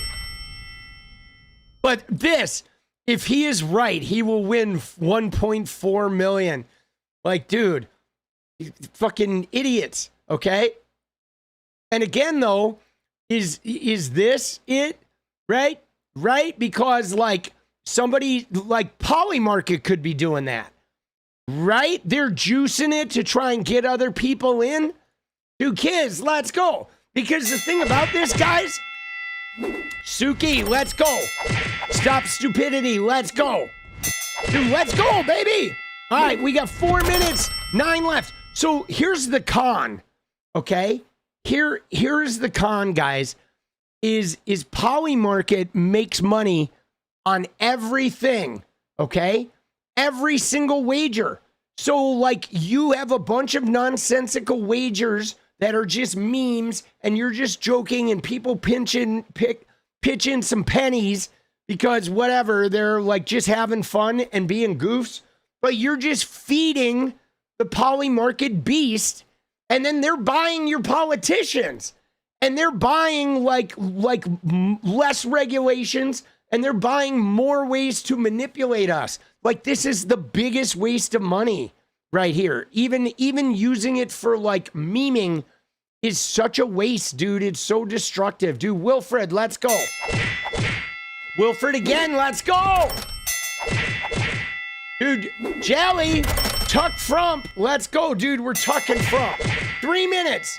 6 and 3, baby. Dude, I will never, okay, just so you know, I will never. All right, stop the stupidity. Let's go, brother. I will never put money on one of these sites. I mean, I'm not really a gambler. You know, I'm not. I mean, I'll go to Vegas and maybe like pull a few slot machine handles, okay? But there's no way that I'm like, you know, like doing any of this online like crypto gambling shit. Dude, this shit is a con, dude. James, let's go. It is a con, boss. Brutal. Right? Everybody is getting in on this shit. 50 grand.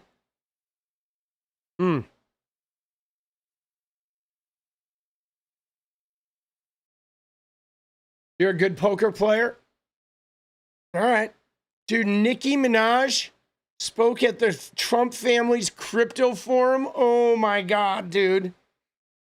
Dude, Nicki Minaj. We got to look at a few Trump things. I want to see some Nicki Minaj too. Okay? Dude, all right. 1 minute. 4 left.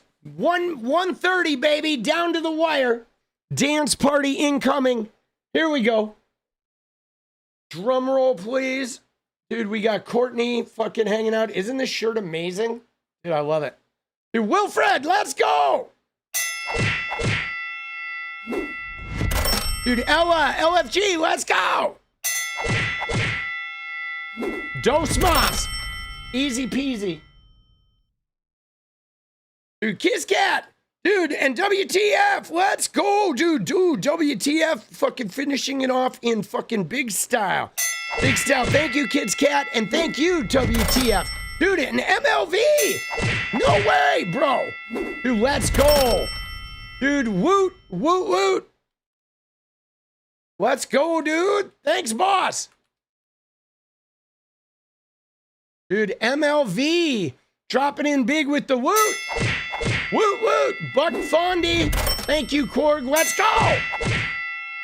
Teamwork makes the dream work. It does indeed. But guys, what is going on? Bro, Nicki Minaj is speaking at the crypto event. What are we fucking doing, dude? Like, oh my God. You know what's so crazy? Is they hated Nicki Minaj, okay? They literally, dude, she's like wearing dildos and shit. Okay? They hated her. You know, they used to talk shit about her and like about her sexuality and the way she does. But now she's like tooting the MAGA horn and they're like, ooh, Nicki, she's famous. We got celebrity endorsement. Right? They still hate her? Yeah, no, I know, but she's acting like they don't. Right? Dude, what is she doing? World Liberty Forum speaker spotlight. Oh my God, dude, do we have any audio from this? This, I'm sure, is like, what is going on? Did you see the Trump shit though today? Like, hold on, let me get rid of this. Get rid of the Jean-Luc things. Dude, the Trump stuff today was like bad, bro. I mean, we're going to RuPaR this real quick. We're going to take a minute in between, clean the palate before we get to Erika Kirk. All right, we're going to do some exploration with Erika Kirk. But these Trump quotes from today were batshit. Dude, this is some of the craziest Trump shit I have ever heard in my life. You know what I'm saying? I shit you not. It's Black History Month, okay? And the motherfucker didn't really talk about Black history at all, okay? Dude, he's like ranting about the ballroom. This is a nice full room. You know, we have a ballroom being built right now. So in about a year and a half, we'll be able to have about, I'd say, 10 times the number. You can invite some friends that couldn't make it today because, frankly, this was a sold-out crowd. Has been ever since I've been president. Every year. Dude, the Epstein ballroom is about to be finished. Sure, it will. Yeah, it's been sold out. So a lot of great friends. Here's your knockout panel, okay? Dude, the Black History Month reception. But guys, do you notice anything here? Can we just it is the Black History Month reception. What do you notice, guys, about this photograph, right? For Black History Month reception? Yeah, there's not a single fucking black hand in the room, dude. Not one, bro. Like, what the fuck, dude? He is out there doing the Black History reception, right? The Black History Month reception, and there's not one black hand in that room, dude. Dude, that is all white hands, dude. Everyone. And they're all like filming him. Why are they filming him? Like, what the fuck? I don't understand, dude. I mean, he is like, the guy is the president. Like, you think are they doing it like, is this like a requirement? Are they requiring everybody? Because I know they're trying to make him seem like he is so popular. Like, dude, his approval rating is just decimated.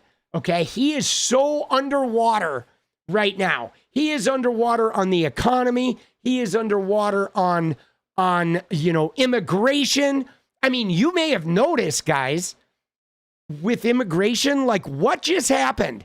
Okay? They shot a couple people in Minnesota. Fucking, Bovino got sent away. Tricia McLaughlin, the chief liar for Homeland Security, she quit. She resigned. And they tried to make it seem like, oh, she stayed on extra. Dude, they got rid of her.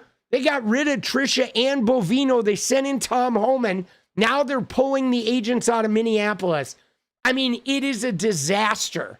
Like, his approval rating is so bad right now. So bad. Dude, Abby, I don't know what that is, but we gotta like fucking not be slurring in the chat there. Okay. Thank you very much. Right. So a big no thank you on that shit. All right. So let's look at his approval. Okay. By state. Okay, where is his positive approval, guys? Hold on. Look at this map. This is interesting. This is a net approval by state. Okay, dark red is -40. Okay, dark red is like DC, Vermont, -40, dude. Dude, he's got positive approval like barely in Utah, Montana, Arkansas, Oklahoma, Alabama. He's negative even in fucking Mississippi and Louisiana. That's insane, bro. Okay? Right? Isn't that crazy? Dude, that is wild. Right? Look at that shit. Right? That is nuts, dude. Like, he is barely positive. Even in some of his stalwart states, like, there's no way. Oklahoma, that is kind of brutal. Okay? Dude, his approval is so cooked, boss.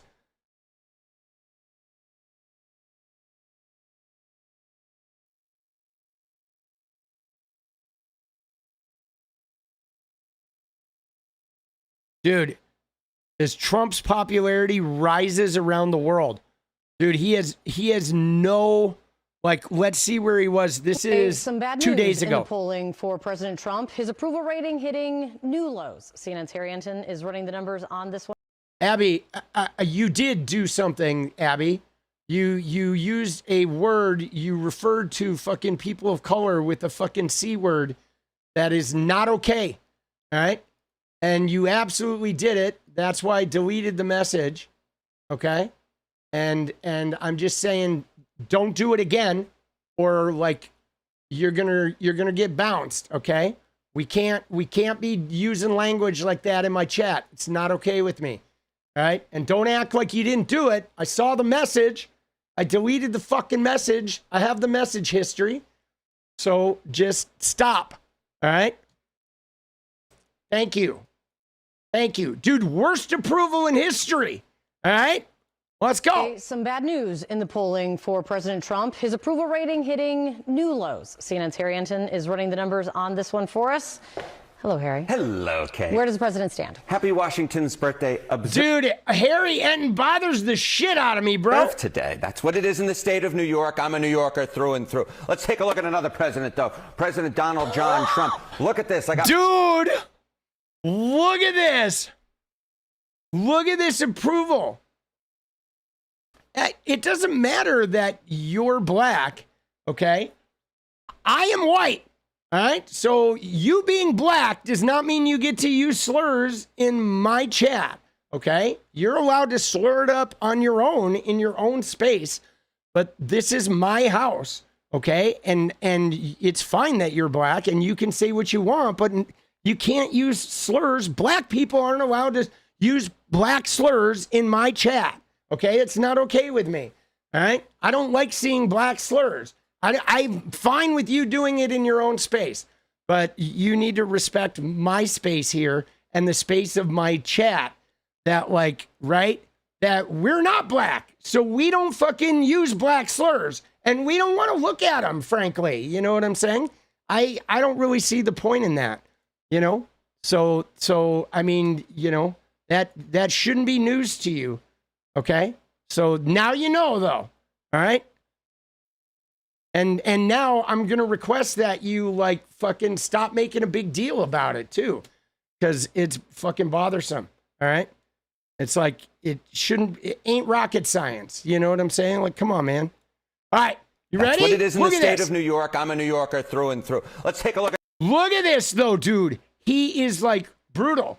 I don't want to harsh on you. You know, I appreciate you. And I get it. Like, you're allowed to take ownership of that stuff, but it's just, you can't be doing it in a white chat. That's not okay. You know what I'm saying? Like, you know what I'm saying? Like that's just not okay. Right? That puts us in an awkward position, you know, where like, you know, you can't have a white streamer's chat filled with like black person slurs. That's never going to work out. Right? That puts my whole like livelihood in jeopardy. But look at this shit, dude. Okay? You know what I'm saying? Yeah. Well, the thing about it is, though, is I don't care. I don't defend that fucking word, okay? Because, like, dude, that word, you're not gonna defend that word. To be fair, that word is a no-go, okay? Like, period. All right, it's a no-go, and it should be a no-go. There's no reason for that shit, dude, I think. All right, now look at his approval. Let's go. Look at this shit. Dude, he's bottoming out, right? I got you. You're good. You're good. All right, look at him. -19, -20, -22, -26, dude. Dude, it's brutal. Look at that. Oh, my God, dude. Like, he is so underwater. Let's take a look at another president, though. President Donald John Trump. Look at this. I got 4 numbers across for you on this screen here. They are all second-term lows for the given pollster. What are we talking about? AP North, 26 points below water. NBC, 22 points below water. Yahoo YouGov, 20 points below water. Quinnipiac, 19 points below water. So we're ranging from -19 points all the way to -26 points. You know, Kate, there's this question that folks keep asking, you know, where is the floor for Donald Trump? And I'm not sure there is a floor, because if there is one, Donald Trump, at least in term number 2, has just fallen through it to another low level. How does this compare with his first term, and how does this compare with Joe Biden? Okay, so we look at these numbers right here. One of the things that Donald Trump had been arguing, his proponents have been arguing, oh, you know what, he's doing better than he was doing in term number 1. No longer is that the case. What are we talking about here? Okay, net approval rating at this point in the term. Look at this. 22 points below water on average when you average all the pollsters from the last slide. That is actually lower. That is lower than he was at this point in term number 1, when he was 17 points below water. So, dude, 1 year, bro. He is like 1 year, guys. Like, I'm serious, dude. 1 year in, he's already so underwater. 5 points worse, 5 points worse. And he's doing way worse than Joe Biden was doing at this point in his term number 1, when he was 13 points below water. So the bottom line is this. Donald Trump is setting new records for himself in term number 2, setting new records for himself compared to where he was at this point in term number 1. And he's doing worse than Joe Biden, which is, of course, the comparison that Donald Trump does not want to be, because we all know what happened to Joe Biden. His party lost the House in term number 1, that midterm elections, and of course Joe Biden was not reelected to another term. At this point, the numbers are no bueno. Dude, there's no way, dude.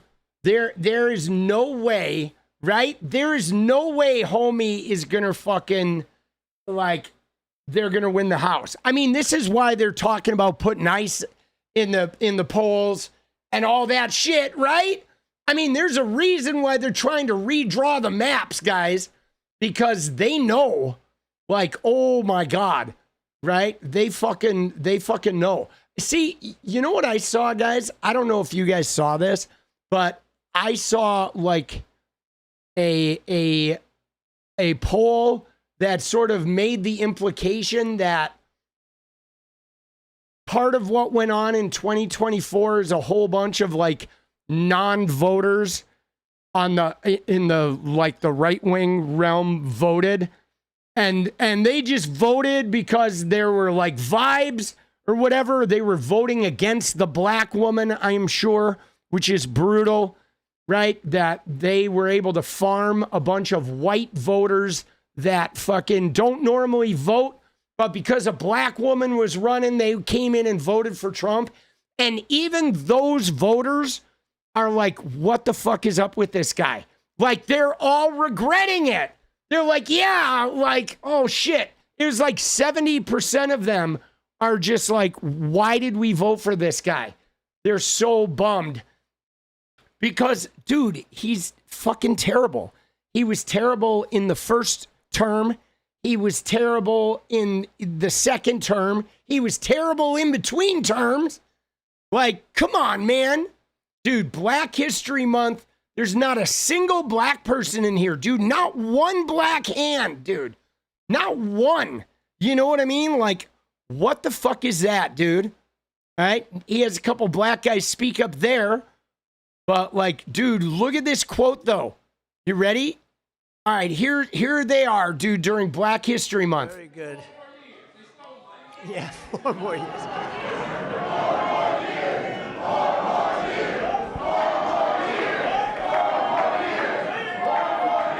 Dude, a bunch of fucking robots cheering 4 more years. 4 more years. Right? All right, you ready? Dude, he doesn't know how to pronounce Harmeet's name. Right? Let's go. Dude, I have the J-mail. I have that. Your Secretary of Labor, Assistant Attorney General Harmeet Diller. How are you doing? How are you doing with Harvard? How are you doing with Harvard? Harmeet Diller. Dude, he doesn't even know her name, dude. Her name is Harmeet Dillon. He calls her Harmeet Diller. Dude, he's such an idiot. Her name is on the fucking paper, bro. Like, and how do they do this? How do these people, like, she pledges such fealty to this guy? And, like, why, dude? He doesn't even know how to say her name, bro. He's looking at her name on the paper. Your Secretary of Labor, Assistant Attorney General Harmeet Diller. How are you doing? How are you doing with Harvard? How are you doing with Harvard? Dude. Harmeet Diller. Oh, my God. Dude, he's talking about the election. Let's find the other one. All right. Dude, what does he say about Nicki Minaj? Do we love Nicki Minaj? Right? Oh, now they love Nicki Minaj. I love Nicki Minaj. She was here a couple of weeks ago. She's so beautiful. Her skin's so beautiful. I said, Nicki is so beautiful. Her nails are like that long. I said, Nicki, are they real? She said, she didn't want to get into that. Are they real? Dude, Trump, are you an idiot? Like, dude, are they real? Dude, her skin's so beautiful. It puts lotion on his skin. But she was so beautiful and so great. And she gets it, you know, more importantly, frankly, she gets it. But Nicki Minaj, do we love? Dude, now they love Nicki. All right, here we go, dude. Oh, my God, bro. Dude. Mike Tyson goes out. He's not a racist. He's my friend. He's been there from the beginning, good times and bad. But Mike Tyson's a great guy, and he was so loyal, always been loyal. And Herschel Walker, speaking about loyal, how good a football player was Herschel? Herschel Walker, now he's ambassador to the Bahamas. I don't know, Bahamas, Bermuda. Is he Bahamas? Whatever. It's nice, a nice place. You'd like that, Bruce, wouldn't you? Dude. Bruce wants it. Dude, he's just like, whatever. Dude, I got to show you my Herschel Walker clip, dude. Here's Herschel Walker, by the way. He is such an idiot. But, dude, here it is. You ready? You ready to see Herschel Walker, boss?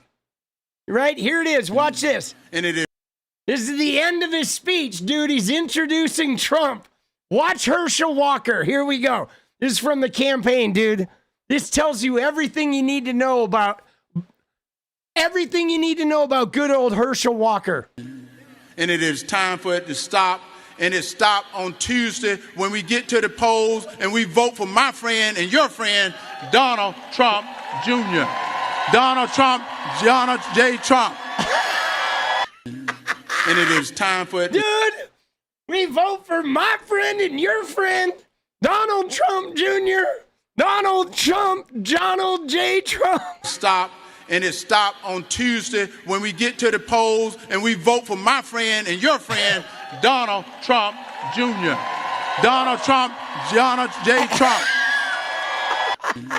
And it is time for... Dude, like, I mean, bro, he stayed there to finish it, boss.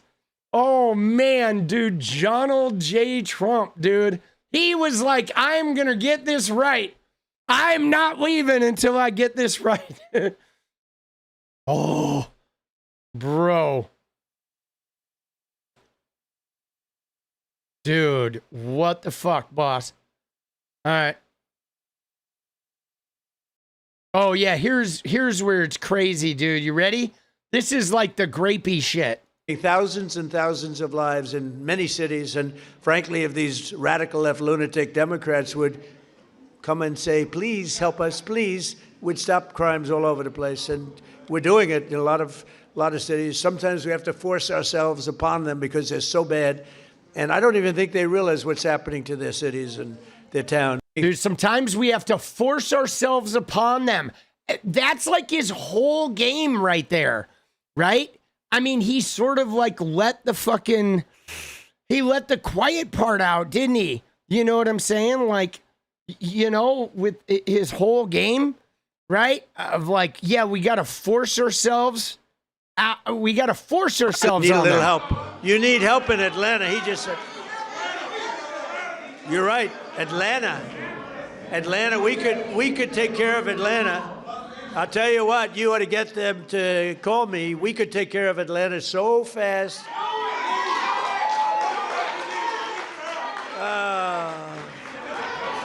They don't want to call. They don't want to call because they don't want to admit it, and they'll never fix it themselves. Don't forget, we move people out. We don't just go in and, be tough guys. We move people out. We take career criminals and we get them out. We bring them back to the country from where they came. And think of it, 90% of the crime is caused by 2% of the people. Dude, I don't know what he's talking about. The fucking, right? You know what I mean? Like, it's not undocumented, okay? It is not the undocumented people, man. Dude, there's a picture of the Epstein ballroom that does not exist. This guy's a disaster. All right. I've seen enough. I think we got the main clips in. Dude, it's like so, you know what I'm saying? It is like so bad, dude. He does. He just says whatever comes to his head, right?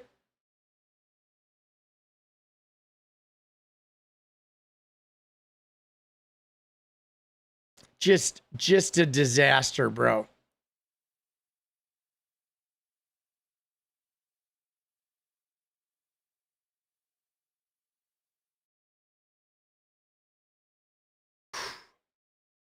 Bad performance by the older lady. What older lady? Dude, they're like grifting us too, man. These guys. I want to ask you about, the World Liberty Corporation, which has been in the news, and there was this big Wall Street Journal report about the 49% stake that was sold to an Emirati royal family member after your father was elected president, raising questions about whether they were doing that so they could get access to AI chips. A, my father has nothing to do with. B, it has nothing to do with AI chips. And C, we met in the Middle East the first time. Yes.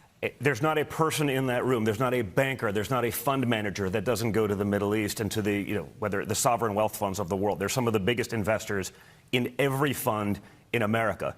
To critique the one here and not talk about the others would be nonsense. It's literally what they do.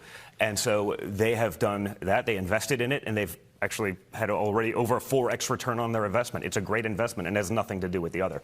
We've been dealing with the conflict of interest stuff for years. I mean, they tried all this nonsense the first time around. Frankly, it's gotten old. They were the ones that put us into this position by creating legislation to try to put us out of business. Dude, what are they doing, bro? They've been, right? We've been dealing with the conflict of interest right? You know what I'm saying? He's like, oh, we've been dealing with the conflict of interest. It's getting old, right? They put us in this position. Like, dude, they are like, they're so criminal. They are so criminal right now. They're just looting. They're looting the treasury. They're looting Venezuela's oil. They're making all kinds of fucking deals, like scuzzy deals. Like, there's no guardrails whatsoever. And you know what's crazy about it too is their standard response to questions is like, you made us do this, right? Like, you, when my dad stole a bunch of classified documents, you took them back. You made it, right? You arrested my dad for crimes he committed. So now we're just like gonna loot everything. Dude, I'm fucking, I don't know, man. I'm angry about it. I'm angry that they get to just amass like endless fucking wealth while I watch, you know, my 20-year-old son fucking, you know, struggle to like make ends meet. You know what I mean? Dude, thanks for the gifted membership. Stop stupidity. Let's go. You know what I'm saying? Like, you know, don't you guys get mad about that? And Abby, you're right. He is a major cokehead. Dude, he is like always fucking strung out. But I mean, doesn't that bother you? Like, I get so bothered that these crooked motherfuckers just get to like loot and loot and loot and loot and loot, and we like can barely fucking get ahead. You know what I'm saying? And they do nothing, dude. They do nothing, bro. Dude, let's go, dude. Wrench Rabbit. Thank you, boss. They do nothing. These guys, they don't do shit, man. They have not like these guys, Donald Trump and Eric Trump, they have added nothing to society or the world. Like nothing. Okay? They bring nothing, dude. They don't bring any artistic talents. They don't bring any like business acumen. They're literally like unqualified charity looting, like drug sniffing fucking, you know, pricks.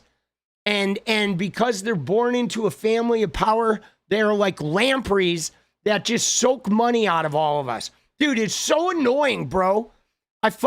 We just fought back. We weren't willing to sit in a corner, curl up in a ball and die like they would love us to do. That's not how we function. That's not how we operate. And you can see that whether it's my father or us, that's never going to happen. We're going to do what we need to do to fight back. Right? You know, it's a crazy law of like unintended consequences. If you look at what they tried to do when they threw my father off of Twitter, and they did the same to Don and myself. And they threw my father off of Twitter. Why? Oh, because he started an insurrection, you charity looting piece of shit. Right? Why'd they throw your dad off Twitter? Oh, they threw your dad off Twitter. Oh, they threw my daddy off Twitter, so now we get to plunder the treasury. Fucking idiots, bro. Jesus. Pretty much everybody else in our family, they took us off of Twitter. They took us off of Facebook. They took us off of Instagram. They took us off of YouTube. They took us off of Google. They screwed all the searches. They did everything they could to suppress. So guess what we did? We went out and we formed Truth Social. You know, then not too long after that, you know, all the banks, they started canceling us left and right, every single one of them. Every single one of the big banks. They started canceling us. Why? That's what we did. We went out and we got into DeFi because we realized it was the future of finance. And you know, the great irony is half of the very executives that called us back in those days to cancel us are actually in this room right now. It is a law of unintended consequences. And I think, you know, for a long time they fought it. And I think at this point they realize they can't fight it. The train has left the station. This is happening worldwide. The whole world is adopting crypto in a very, very big, fast manner. And they'd much rather be on the side of something that's clearly the future than be trying to fight it in perpetuity. Well, I don't think. See, dude, it's like I need these guys to have consequences, right? Don't you just like need them to have consequences? I feel like I need them to have consequences, guys. Like, it is just a must, right? A must. Like prison, redistribution of their wealth. There has to be some consequences for these guys. And this is also how you know that capitalism kind of sucks, right? You really do, because only the worst system out there would elevate these types of people, right? You know what I'm saying? A system with any type of goodness and any type of like value would not elevate the scuzziest people to the top, right? He actually said we developed Truth Social. Dude, Truth Social, it lost like $400 million. Okay, that thing's never been profitable. It's filled with bots. Nobody uses it but their dad. The whole thing is fucking dog shit. But what do? They SPAC merger with some company, and a bunch of cult members buy it and give it some fake value. But that thing has never made money. And this is another thing that I don't like about this whole fucking going public is like things that are worthless can all of a sudden have a whole bunch of value by taking them public. Dude, what a shit system, bro. It is like, it's so dirty. All right, let's move on. Let's look up Erika Kirk, guys. All right, what is going on with Erika Kirk? So Erika Kirk is being accused of being a pedophile, okay? Right? That's what's basically going on. There's a lot of like stories that are being published about her being linked to sex trafficking, mostly because of her. She did that speech, okay? She did that speech. Remember the big tour, the whatever Phil Heaven tour, right? The Jim Jones tour. And one of the pastors there is getting sued for some sex trafficking in Romania, okay? This is a real problem in Romania, the home of Andrew Tate. And so obviously there's been some scuttlebutt about, you know, her charities that she's worked with in Romania, about her association with these church members that are now getting sued for human trafficking. So there's a lot of that going on, but we're going to look at a number of things here, okay, about her. All right. I believe Candace Owens is going in on it, okay? And obviously they're digging through her timeline, okay? And they're looking at fucking dude, I mean, they're just on her ass, right? Dude, she is like, look at this, dude. There's like a birthday wish, and they're like trying to say that she's a lesbian. Dude, I mean, it's like MAGA shit, okay? MAGA being MAGA, right? You know, I'm not sure that this is really the lesbian kiss of the century here, but they're plowing into this. But let's take a look at it. Let's also see if Candace Owens said something about this. I have a feeling that Candace may have had a little, like, you know what I'm saying? Candace Owens may have had something to do with this. Dude, yeah, the lesbian shit is a stretch, okay? That shit is wild. Now, there is one thing that I find a little weird that we're going to talk about, and that's the Corcoran group, okay? You know what I'm saying? But like these accusations of her being a lesbian, that stuff is stupid. I mean, even if she was a lesbian, who would fucking care, right? You know what I'm saying? Nobody cares. Nobody cares about sexuality except weird right-wingers. But let's look at fucking Candace for a minute, because I think Candace may have started some of this shit like she usually does. She is usually the person who gets behind it. Is this it? All right. Why it's time for the police to question Erika Kirk. Oh my God, dude. So it looks like she has 3 Erika Kirk videos. Like, dude, how does Candace Owens get so many views, boss? Like, I don't understand this. How does she get so many views? She is so fucking boring, dude. Like, you know what I mean? I mean, I watch this for, like, you know, content, but like, dude, bots, see, it can't be, guys. Okay, YouTube has a lot of things in fucking place, boss. They are very stringent about like not allowing bot traffic. Okay. They are like pretty good about, I mean, people will sometimes use bots for like subscribers and shit, but YouTube is pretty good about eliminating that shit. I don't think she's running bots like millions on every fucking video. I just don't see that happening on YouTube without ramifications, because YouTube is like super obsessed about like their ad revenue. They're like very careful with this shit. You know, it's, I don't know, dude. It is pretty like YouTube does not like paying creators out for fake traffic. They really don't. You know what I'm saying? YouTube is like obsessive about this shit. Okay? Twitter is filled with bots. Dude, Facebook, oh my God, Facebook is like so botted. But like YouTube has always been pretty fucking reliable about like not allowing bot traffic, because it ruins the ad rates. Okay? If people are delivering ads to bots and then the ad revenue's not producing like click-throughs or not producing any increase in traffic, that it like lowers the amount of money you make. Okay? So you have places like Twitch that like ads aren't really a big deal to Twitch. They have like one ad that's running, and so they're not really monitoring, you know, like impressions and shit, because one ad is running off everything. And so they, right, is it because of the international, the EU, that, I mean, I guess that makes sense. I know that like she kind of got grandfathered in with fucking, you know, Kanye and shit. But like when I watch her, I just don't find her entertaining at all. But all right, so let's just look at a little of some of this, okay? Because,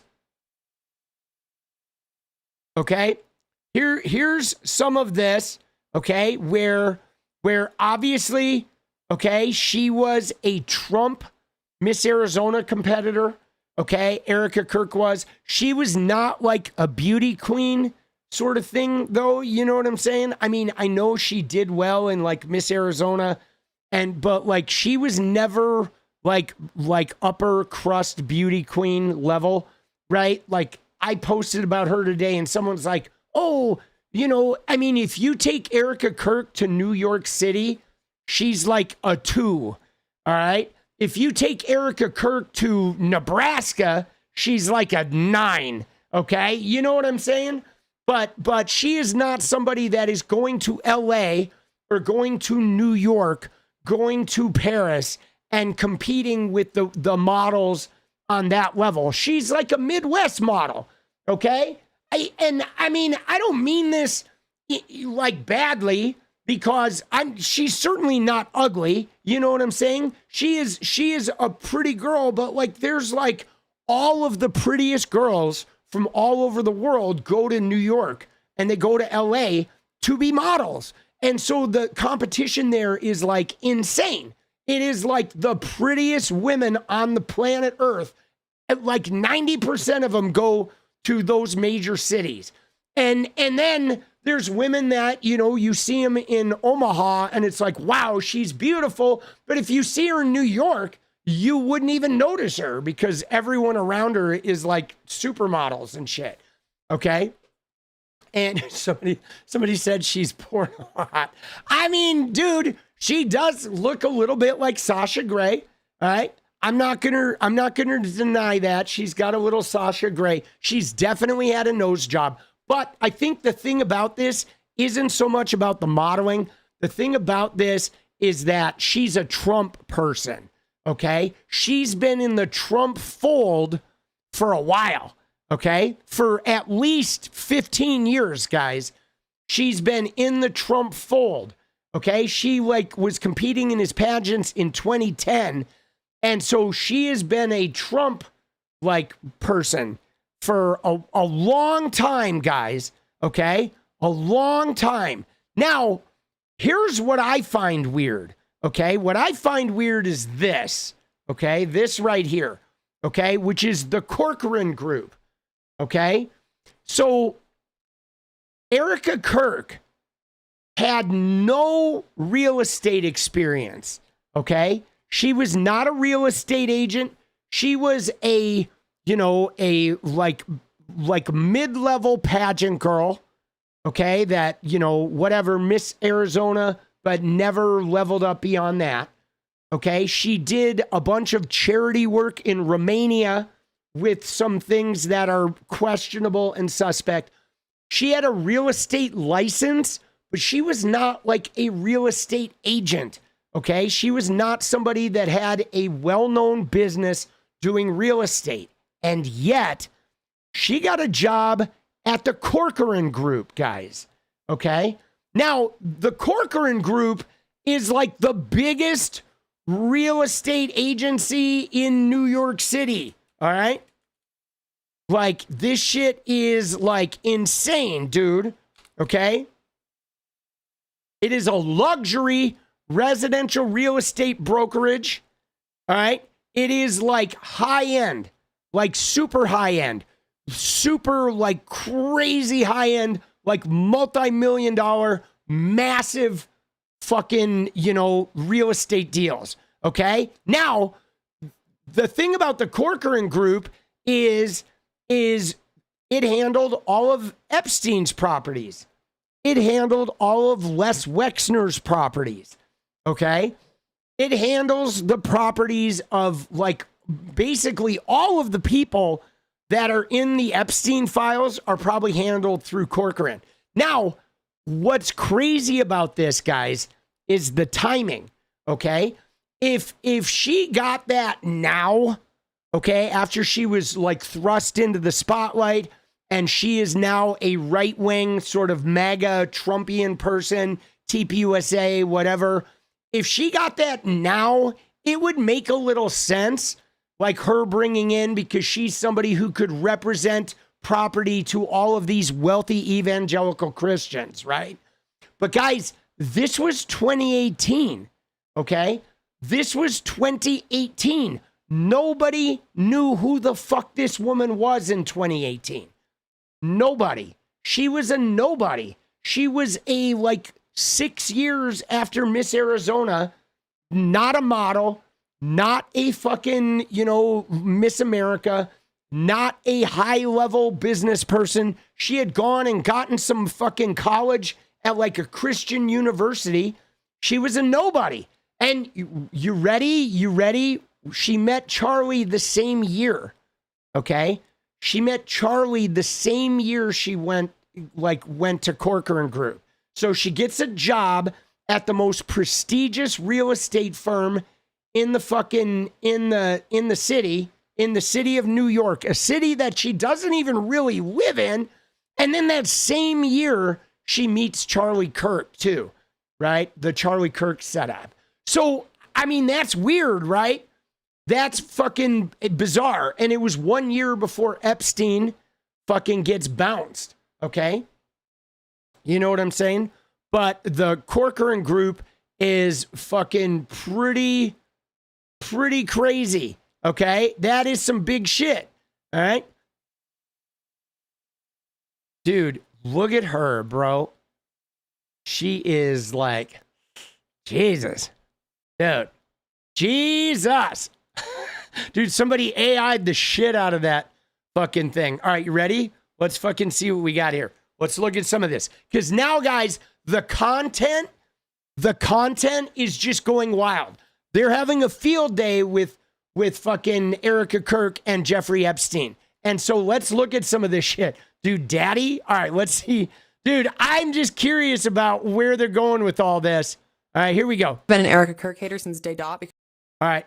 Been an Erika Kirk hater since day dot because I've been clocking how sketchy she is, but it gets worse, like potential Epstein ties worse. The story starts with the Corcoran Group. Corcoran Group is a luxury real estate company out of New York City. Frankly, the entire Corcoran Group company should be under fire right now for the ways in which it appears in the Epstein files. First and foremost, Lynn Rothschild, who is obviously in the Epstein files a lot. She is allegedly who introduced Jeffrey to both Prince Andrew and Alan Dorsovich. Alan is the one who helped Jeffrey swing the sweetheart deal of 2008 in the files. Lynn is listed as the president of the Corcoran Group. A notable problem with this is that the CEO and president of the Corcoran Group since 2000 has been a woman named Pamela Leibman. Pamela is also in the files. After Epstein got out of prison in 2010, at this point, we all know he is a child predator and a piece of shit human being. So at best, it is an interesting business choice for Corcoran to be working with him at all. Specifically, Pamela goes back and forth with a mortgage broker regarding an NDA for Epstein's 9 East 71st Street house, the notorious, infamous house in New York City, sent between Pamela and the broker, then from Pamela to a redacted name, and from the redacted name to Jeffrey. That is not a small detail. Fast forward to 2018, October, Erika Kirk begins working for Corcoran Group. She is indicated online as working at the Corcoran office 2 miles away from headquarters where Pamela works. Simultaneous to, I guess, getting her real estate license because she was not a real estate agent prior to beginning working for Corcoran, Erika was also getting her master's at Liberty University, but also in 2018. In the early summer is when Summer House was filmed, the dating show, even though Erika says she'd never dated between 2013 and 2018, which we know is categorically untrue. The only year I cannot find her with a boyfriend via her own online footprint is 2013. She goes on Summer House, applies for the job at Turning Point in August of 2018, has her interview, first date with Charlie in September, and begins working October with the Corcoran Group. That's a crazy fucking summer and fall. Even though Erika still shows up as an active employee of Corcoran Group, there is zero indication that I could find that this woman ever sold a single house. When you combine... Dude, yeah, that's another thing. I don't think she never did any real estate. Okay? She right? You know what I mean? She goes, she applies at TPUSA, she honeypots Charlie, she gets hired at Corcoran Group. All of this shit is tied together. Now, you got to realize TPUSA at this time is spreading money around of like these evangelical billionaires like crazy, dude. They're moving money to state senators in Arizona. They are like putting money into shell company after shell company. I mean, this shit is like some wild stuff. But this woman is a fucking nobody at this point. And that's really weird for a nobody to, with no real estate experience whatsoever, ending up getting hired in that shit, you know? I mean, her parents are defense contractors, but like still. Combine this with the fact that she, by her own accounts, was basically recruited by Trump's pageants. You have the Romania Angel situation and the local people accusing this organization that she was at the helm of kidnapping and trafficking children. She is randomly in a 2015 CIA documentary with the director of the CIA. She's contradicted other TPUSA people's accounts of September 10th. Her alibis have not lined up. She has accused anyone questioning the narrative the FBI is telling us about how Charlie died of a sickness of the mind. See, that thing with the CIA director's pretty weird too. At what point do we stop calling these coincidences and acknowledge the fact that this is a pattern? Mind you, all I've pointed out are discrepancies in her own self-reporting of her life. I haven't even touched on the discrepancies of the actual case surrounding Charlie's murder. The miracle bullet that for whatever reason didn't go through his neck. The 5 different DNA sets found on Tyler's gun. The fact that there's footage of Tyler running off the roof, but there isn't footage 15 seconds prior of him pulling trigger or disassembling his gun and stuffing it back in his backpack. What I'll say is this. Jeffrey Epstein had to get the children that he mutilated, tortured, abused, raped, murdered, ate from somewhere. And I just wonder if a certain woman who has flown into power, fame, and fortune in the wake of her husband's death might have some answers. See, that is the crux of the Erika Kirk thing, guys, is the implication, because let's look at when Erika Kirk was in Romania. All right, let's go to her thing. All right, let's just go to her Wikipedia page here and see when she was in. Dude, you look up Erika Kirk and this weird Jesus picture bounces up. So I think the connection, guys, is wondering about her participation in Romania at the same time that, you know, Jeffrey Epstein and Jean-Luc Brunel and Donald Trump and these guys were importing girls from the Eastern Bloc countries, okay? You know what I'm saying? Because she, like, you know, was really not a well-known, successful person. Now, this is one of those things, okay? Jeffrey Epstein, the thing about him that was weird is the guy had a ton of money, the guy had a ton of power, but he didn't have any successful businesses. okay? You look at like Les Wexner, and Wexner had a bunch of businesses, okay? Jeffrey Epstein had no business, but he had a bunch of money. Now, Erika Kirk was the same way. She had a bunch of money. She's getting these elite jobs, but like she didn't have a career, okay? She didn't have a career. She was like the CEO of a bunch of brands that nobody heard of, that nobody ever bought that shit, some biblical streetwear, okay? She did this shit in Romania that nobody really knew of, that is loosely connected to some other church people that are getting like, you know, civil suits against them for trafficking. So she was like in the center of this power structure, but she didn't have any business she was doing. She wasn't a model. She didn't have a modeling agency. So it's like, why is Erika Kirk, like her parents are like defense contractors, but they're not famous, okay? They're not like in the middle of fucking, you know, they're not in the middle of the social scene. You know what I'm saying? Right? They're not. You know, they're like nerds. They're desk people. They're government contract people. But so it's a little weird. All right. If we go back and look, let's see when she was in Romania. Okay. So,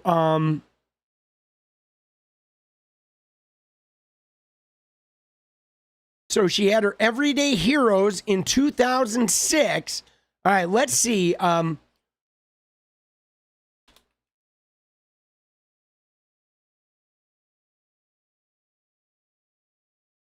Yeah, dude, no one's bouncing anybody. You're not getting bouncing and no one's getting bounced. Come on now. We love you guys. All right, so her like Romania trips were 2012 to 2014, okay? And now, guys, here's why it's coming into question, okay? I think here's why people are wondering about her is because of the timing of it, okay? Right? Because think about this. So Epstein, let me give you the timing here. In the 90s, okay, Epstein was like girls through Trump, okay? Trump and John Casablancas and the modeling agencies, that's where the girls came from in the 90s, okay? And a little bit through his employees, like Maria and Annie Farmer, okay? But most everything, okay? Most everything that they got that he met in the 90s was through the modeling agency and through Trump and Trump's social scene, right? Then Trump sort of like bounces out a little bit, gets heavy into Mar-a-Lago. During the 2000s is when he built the network of girls finding girls, okay? You had the local fucking, right? You had the local Palm Beach girls with the pyramid scheme of finding girls from Palm Beach, okay? Now, that lasted until he got arrested, okay? 25, he gets investigated. 26, he gets arrested. Then eventually his case drags on. He goes to jail for a little while, right? 13 months. But now by 2009, he's out of jail and he's right out of jail, out on bail. And that's the way it goes, right? But here's the deal. He was still abusing girls, okay? There have been plenty of girls that have been abused by him after that time, okay? Right? And now the thing is everybody's wondering, well, where did he get them? Where was he getting the girls from 2010 to 2019? Okay? Because he didn't have a network running in Palm Beach anymore, right? He wasn't like pulling them out of the modeling agencies with Trump anymore. He wasn't like, right? He wasn't pulling them from Mar-a-Lago after that. So that's why I think they're looking at Erika Kirk and they're looking in other areas because they're figuring that's when the girls probably started coming from overseas, okay? And obviously Jean-Luc Brunel was involved in this shit. And so this is why people are wondering, right? Was she bringing fucking people from Romania? I mean, there's a lot of, I guess there've been a lot of rumors about Romanian angels. As of now, it's just rumors, okay? And this may all well be bullshit, okay? It could very well be bullshit. Let's be real. You know what I'm saying? A lot of internet rumors abound. But I think some of this content is really interesting because 2012, right, is when she got she was like a Trump girl at that time. Okay, Trump girl. And by then, Trump had dissolved his modeling agency. Trump girl goes over to Romania, and you know, I don't know. Maybe Trump girl in Romania is helping provide cover for an operation to get girls to the U.S. You know, because the modeling agencies had cooled. Everybody was sort of like being looked at and shit after this. But yeah, people online, though, are speculating, okay? People online are deeply speculating. And look at this. What is this? This is Erika Kirk doing an interview trying to work with Diane von Furstenberg, okay? Furstenberg, and her son Alexander is listed in the Epstein address book. Okay, Ghislaine Maxwell was in at Diane von Furstenberg's spring 2006 fucking thing. So here she's doing a little interview. Let's see what this is. Tell me about your experiences in fashion. I did not go to fashion school, but I am self-taught. So I graduated with political science and international relations. And although that background to some might seem a little bit foreign to the fashion world, I think that it's actually very helpful because fashion is international and you have to understand people because the consumer is what's buying your product. And if you are able to create a line or a brand that embodies international aspects, whether that be art, architecture, anything that's different with the fabrics and the feel of the brand and the line, that draws people to it. And so for me, I'm looking at this from a pragmatic business standpoint. Although I don't know how to sew and cut, I mean, I can sew a pillow together, but I can't take fabrics and create this couture dress. That's not me. But I can do nothing and get paid handsomely for it. Dude, right? She's so bad, bro. Oh, let's see what she can do. I'm able to see design. I'm able to pick up on certain things and be able to put things together. So for me, I'm able to see design and you know what I'm thinking of right now, guys? I'm telling you, dude, it's the Julia Roberts equations. Dude, right? It is totally this, bro.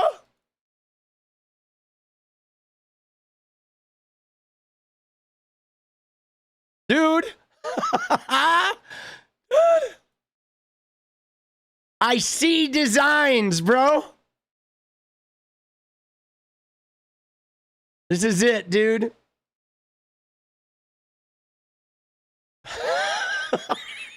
I see designs. Oh, tell me that's not it. Dude, that's exactly what I was thinking. I see designs. I put things together. Oh my God, bro. Oh shit. Dude, that's her. That is Erika 𝗙𝗪𝗏. Oh Lord. Not necessarily having formal training. I would rather learn from people and individuals than from textbooks. I even had that life experience with my family. I come from a bloodline of entrepreneurs, and I learned from my mom, how to basically run a company, and that's how I was able to formulate my nonprofit. And that's what also made me change my major, because originally I was business. So I do feel like I'm self-taught because I'm able to read and educate myself. I think education is one of the most important things you can have, and being able to take my eclectic background and just mix it all together, I think is what makes me so unique for this type of opportunity, because I'm a Jane of all trades, and I'm not afraid to learn and be a sponge and absorb, because that's how I was able to play basketball in college. I've been trained to be a leader, but at the same time not be so high up in the clouds where I don't think I have things that I mean, I'm still learning. Dude, she's been trained to be like, to get into rooms that she doesn't belong in, right? She's definitely been trained to get into rooms, right? Trained to get into rooms via Trump or via like her connections. Oh my God. Erika, what does fashion mean to you? I grew up being a tomboy, so I was always in Jordan, whether that be the jersey or the shoes. So oh my God, dude. And she's a tomboy. So she has like no fashion. I mean, let me just tell you, having watched her dress, she has zero fashion sense. Okay? Zero. Right? And you're so sick of rich people that never work for their money. I mean, this is the problem. Is there are so many like people that come from wealthy, connected families that, you know, get these opportunities even though they have no business getting them. Like, she is very much like a Trump kid, okay? But she has no fashion sense. Like, none, dude. Like, none. Like, she is at best, a Ross dress for less. Growing up, I kind of missed the whole dress up as a princess type phase. I was even too embarrassed to paint my nails. Like, that's how pathetic it was. Dude, you remember what she looked like when she was dating Charlie Kirk? You ready? Hold on. Dude, look at this. This is what she was wearing when she was dating Charlie Kirk, bro. Like, with a little stuffed animal on the podium. Like, what? Dude. What the fuck are we doing, boss? Right? Look at that shit, bro. Oh my God. She's wearing, you remember when you go to grandma's house and there's a thing with the like toilet paper roll inside of it on the back of the toilet tank? Dude, that's what she's wearing. There's a, right? Dude, what are we doing, bro? Oh my God, dude.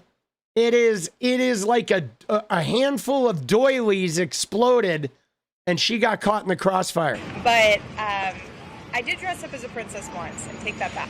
So to me, fashion is basically a form of art. It's expressing yourself. It's being able to put never heard that answer before. Together an outfit, or to be able to buy something off the rack and create your own type of masterpiece in some sense, and being able to wear that proudly, and it speaks for itself. When you have outfits, wear that proudly, buy the bargain bin and express yourself. But so I do want to sidebar here for 1 sec, because one of my favorite movies, they're making a sequel to it that's coming out. Don't hate me for this, but dude, The Devil Wears Prada Part 2 is coming out May 1st. Let's go. Dude, I'm going. I love that movie, bro. The Devil Wears Prada. Oh my God. Dude, that movie was so good. I love fashion. In another life, dude, I would have fucking moved to New York City and tried to get into the fashion industry. I'm obviously too old for it now. But dude, I love the fucking fashion industry, boss. I do. I love models. And like, dude, Vogue magazine, I've always had a thing for it. It's just so like snazzy, right? Like good style and like, you know, all the androgyny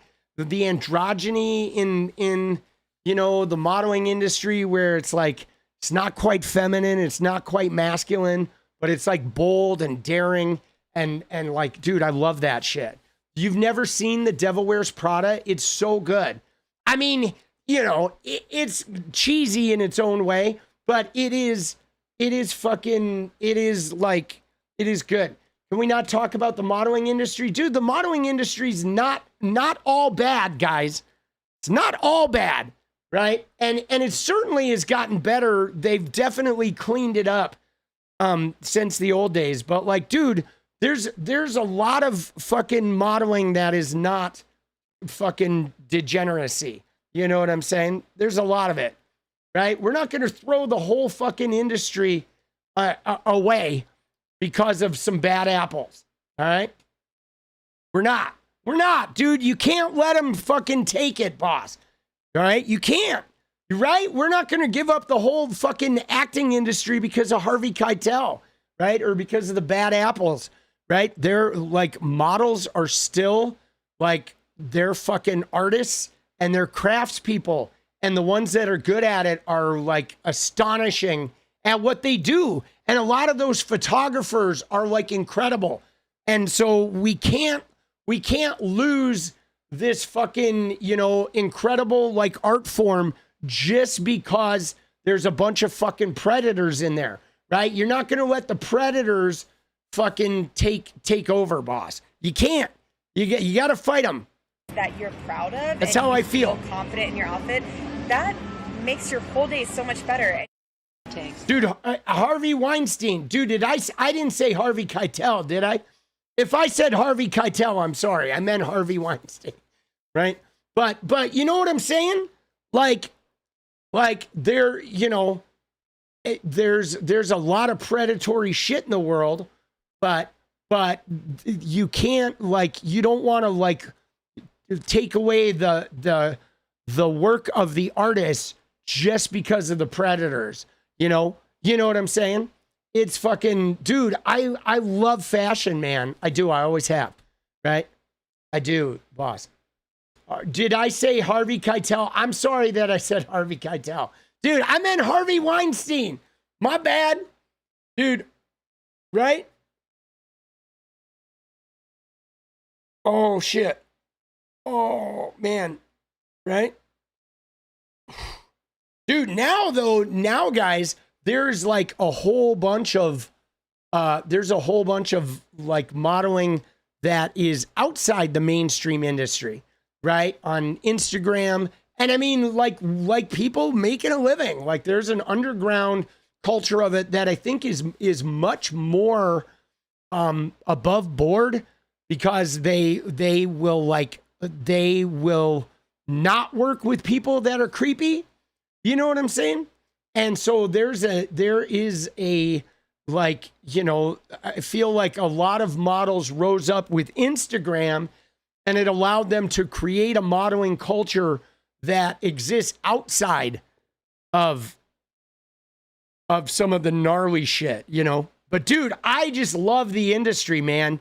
I do. I mean, outside of the predatory shit, I'm talking about the art of it, like the design, the photography, and the skill of the models, right? I mean, the models, like models they have something, dude. They are like silent, stoic performers, you know? I mean, it's like being a musician and an actor myself, right? You acting, sometimes you do work in silence, right? But most of it is you're emoting with your words.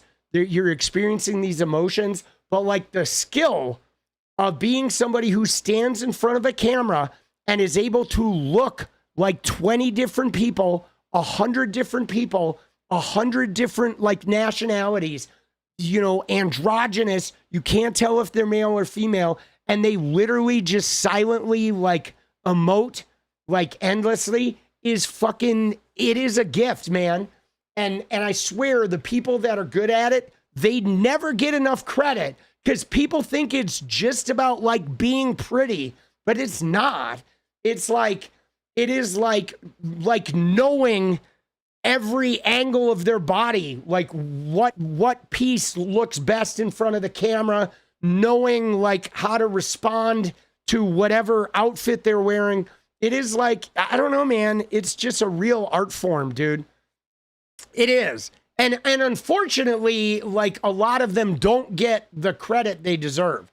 You know what I'm saying? But here we go. The timing in my life is perfect for this opportunity. I'm at a great point, just career-wise, to be able to take on this type of endeavor. And I feel like I have something very unique to offer this whole experience in general. Like I said, I'm very coachable, I'm very trainable. And I'm the type of person that I don't need all the time in the world to get ready. If you say you got to be on a plane in a half hour and you have to pack your stuff and go, I'm on it. I'm kind of like a gypsy. I don't. Dude, what is she? That's her selling point. I can get ready fast. Dude, like, what is this video? She's like trying to get into the fashion world, and the way she's selling it is like, hey, if you need me to get ready in 30 minutes, I can pack really fast. Like, what a skill, bro. I don't mind living out of a suitcase. I'm used to it, and that's something that I'm okay with. So traveling, I love it. I'm all for it. I'm up for anything. I want to learn. I want to be able to use this opportunity and harness all the things that I can learn from it and be able. See, needless to say, guys, needless to say, she didn't get into this world. But what's interesting about this is like how, I don't know how she got connected to Diane von Furstenberg, right? I mean, she's making a fucking pitch video or whatever.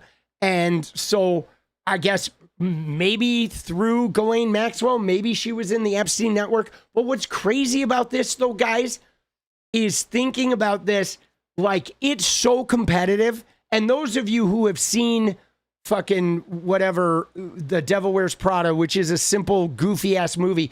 But, like, there's, like, 10,000 girls that are working in the fashion industry that follow it, that know the trends, are in the trenches, that would literally like jump for an opportunity. And like this girl here is making this tape, trying to get a job in an industry she knows nothing about. She's not even presenting good skills. Like, yeah, I got a degree in politics and I can pack a bag fast. So travel's like okay with me. But like, dude, you know what I mean? Like, there are women that have earned the right to get those jobs that have been in the fucking industry for ages. You know what I'm saying? Like, for ages, that have worked their way up, been working in New York, working in Vogue, like follow all this shit. It's just so funny. Like, seeing her make this pitch video, like, of course she didn't get the job. But, like, dude, she's pretty, I mean, I'll give her props for trying to fucking sell herself. You know what I'm saying? Trying to sell herself in a place that she doesn't deserve, right? You know what I mean? Like, she doesn't deserve at all, right? To just inspire people, like how cool of a chance it is to be able to work with Diane and her brand, and that's why I want to use this opportunity to inspire, to be able to make a difference, and to work with Diane and a brand that does that empowers women, that shows that you don't have to know everything about the fashion industry to make a difference. You can learn and you can create your own your own experience out of it all. So. Yeah, I want to get this really big job without deserving it or having done any of the work or having any skills whatsoever. I'm excited. I'm really looking forward to this, and if I have the blessing, to make a difference with this opportunity, I'm all for it. But now, guys, I think you're seeing, though, how she landed Charlie Kirk, right? Right? You know what I'm saying? Like, dude, Diane von Furstenberg would have never. Dude, nobody in the fashion industry would hire this person. I mean, at the very minimum in the fashion industry, you've got to look like high fashion. You've got to at least participate in the industry. You know what I'm saying? Like, give me a fucking break. It would be like hiring somebody for the NFL that never watched sports or didn't know what fucking football was. Like, they're not looking for somebody that wants to be cool and change the world. They're looking for somebody that's immersed in the culture. I mean, dude, can I just tell you?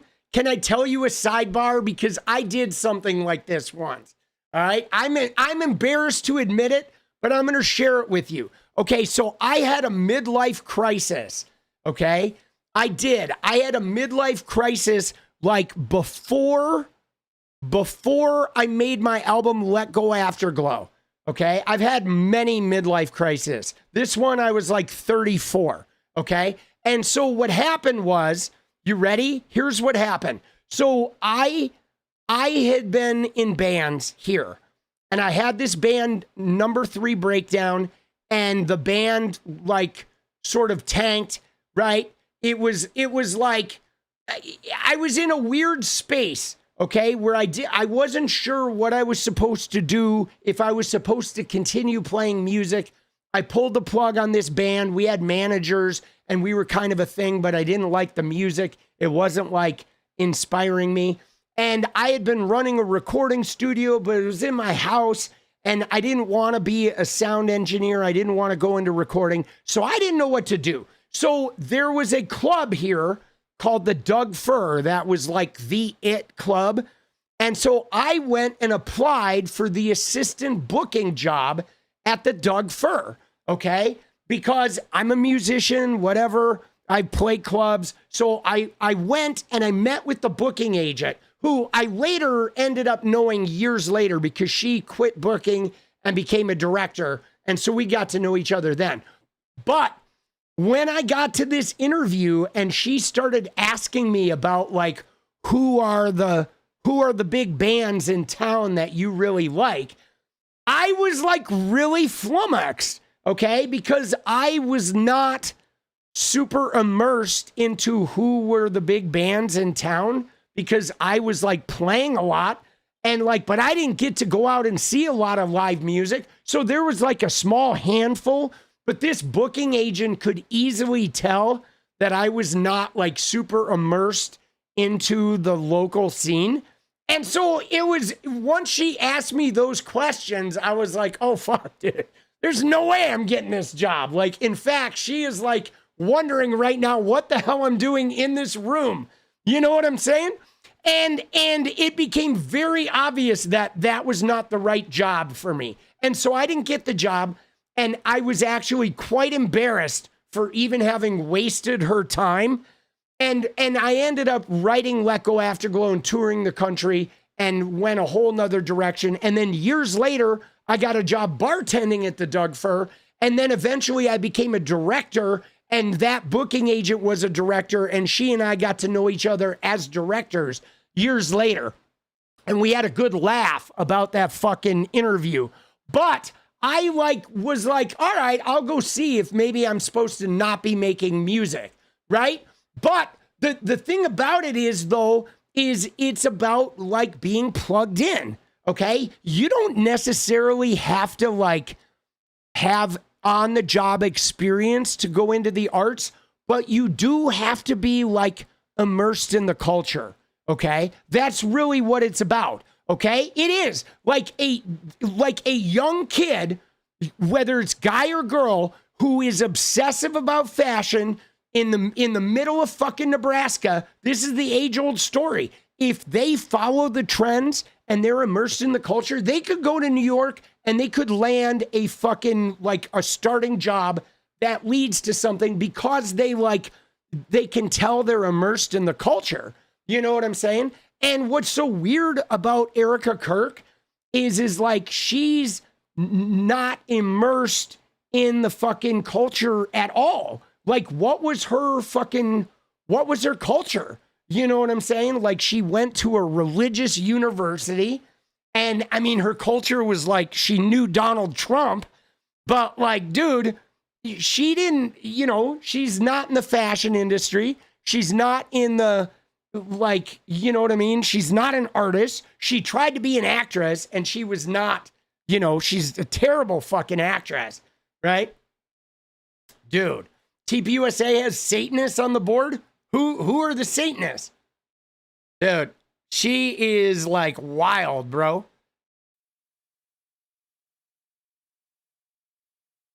Erika Kirk's lawyer is tied to Jeffrey Epstein.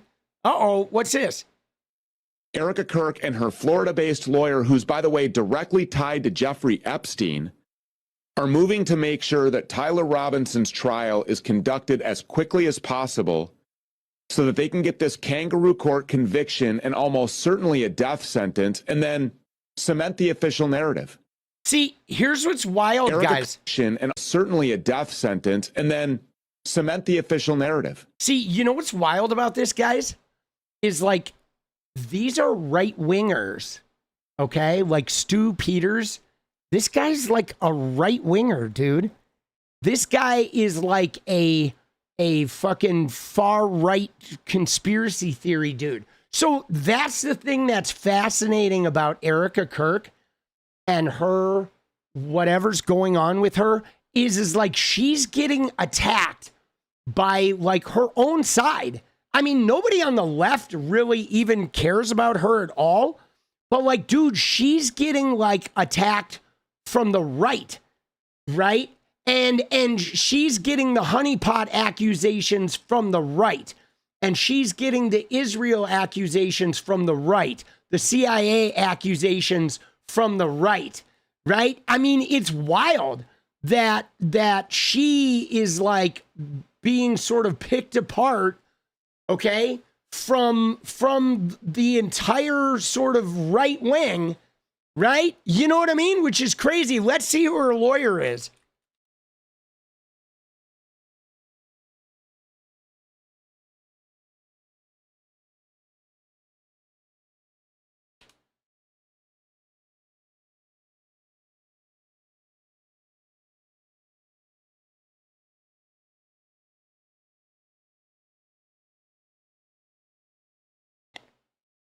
Jeffrey Nyman. All right, he's representing her. And so let's see. Oh,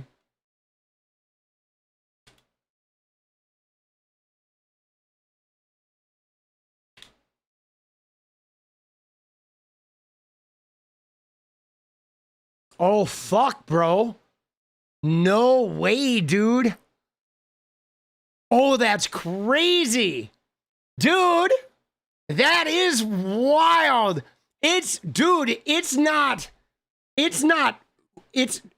fucking, you know, Epstein's lawyer. It is Alexandra Acosta's lawyer. So her lawyer is the lawyer of the guy who gave fucking Epstein immunity. That is nuts, bro. Oh my God. Yeah, that is another Epstein connection. That is deep. Because he's essentially protected him from prosecution. Dude, that's wild, bro. So she is in the realm, dude. She is in the realm. Oh man, dude. All right, let's see, Stu. Come on, buddy. Because once this guy is convicted, in all likelihood, he's going to die. And at that point, anyone who continues to investigate, anyone who continues... Dude, what is this guy's outfit? I can't watch this guy. This guy's an idiot. He's got the fucking Israel flag going behind him, dude. These weird fucking anti-Semitic... He looks like a fucking leprechaun, bro. Is this... tell me this is fucking St. Patrick's Day or some shit. Dude, why is he dressed like the fucking Joker, dude? Look at him, bro.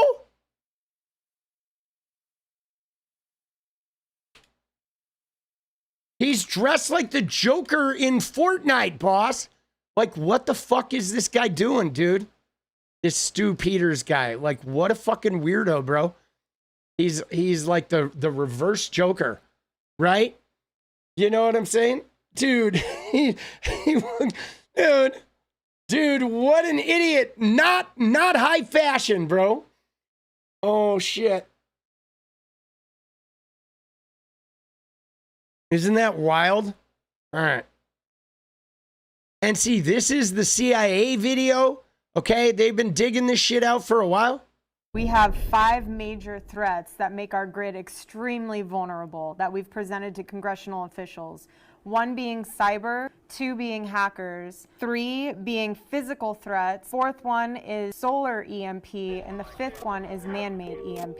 So the concern that we have is that we put out this critical information, and when we go over this risk analysis, they hear what we're saying, but they don't want to take action. Well, there are 18 critical infrastructures in the United States: food, water, transportation. Dude, why is she making like CIA videos, dude? Like, what is going on with her, bro? Right? There's something about her that is just not right. And then again, though, guys, is the main thing she has here is her attachment to this pastor that she did, okay? Right? She was just at their church, okay? Is it list the church? I can't remember the name of the church, dude. Is the one in Riverside. I mean, this article is terrible because it's AI slop, the International Business Times. But, like, let's find something here.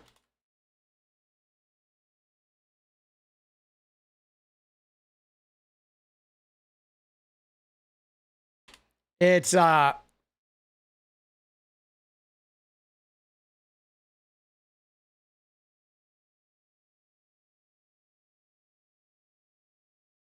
I can't remember the name of the church. There it is. It was, Harvest Fellowship with Greg Laurie. That's who it is. Okay? It is the Church of Touching Without Consent. Dude, Trump Church. No, it is Greg Laurie. Okay? So Harvest Church is getting sued, Greg Laurie, in Romania, okay, for trafficking. Okay, there's multiple lawsuits filed against Greg Laurie and Harvest Church, like more are piling in as the days go by. Okay, there's 12 lawsuits previously filed, okay, that he was trafficking, and there's SA going on in Romania through Harvest Church and Greg Laurie, and related to this other pastor that was what's the other guy's name? There was another guy. It was Havsgard. That's who it is. Okay. There is Paul Havsgard was the old Harvest Church leader that was running these orphanages, and Greg Laurie like knew this guy was like having all these issues, and he just let him run rampant.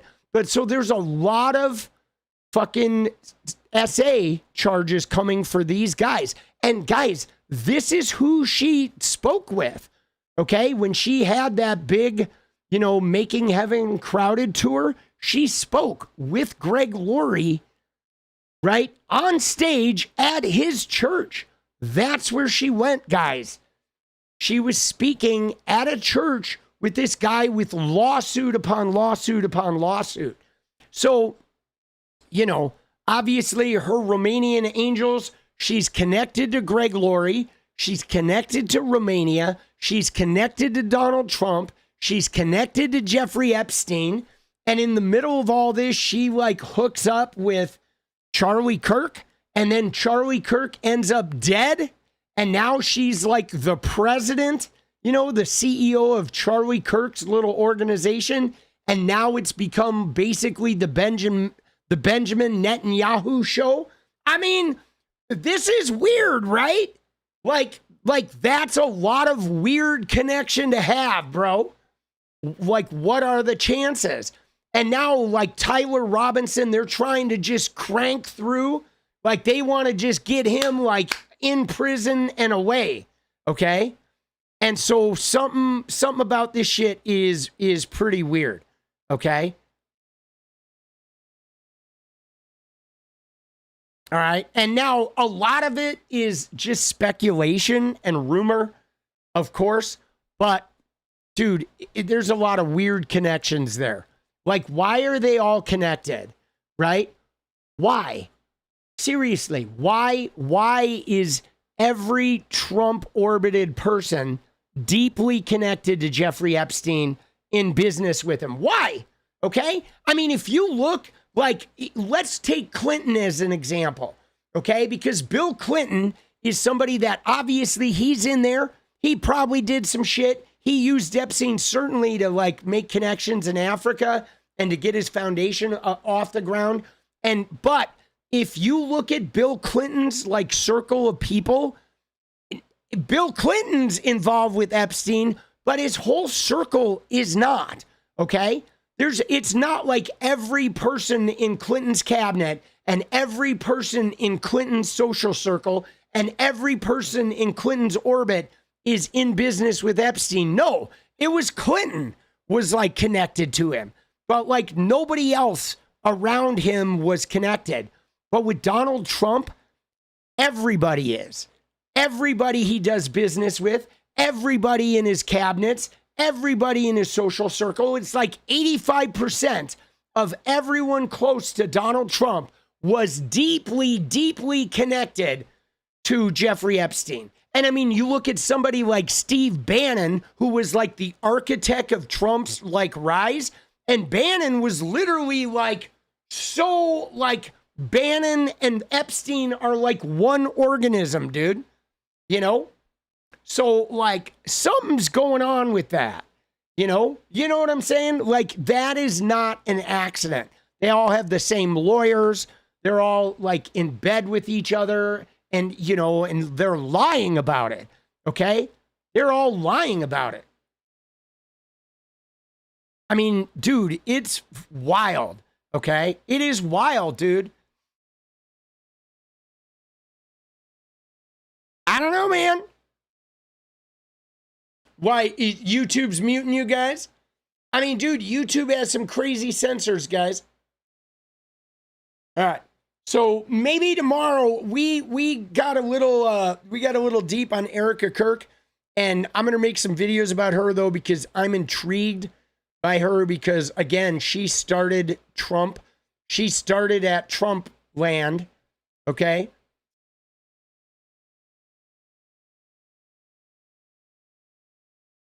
You would also argue that any celebrities Epstein may have been friends with probably weren't aware of everything. I mean, there's certainly some people in his orbit that weren't aware, but everybody who went to his house was aware. There was no way you could go to Jeffrey's house, any of his houses, and not know, okay? Because there were like pictures of naked girls all over his house. So that was like totally... If you were at his house, you knew, right? Or you had some major suspicion. But people necessarily that he was investing in, maybe not necessarily everyone knew it, but certainly everybody that was in business with him had to know something about it. They're like, like Lutnick and those guys.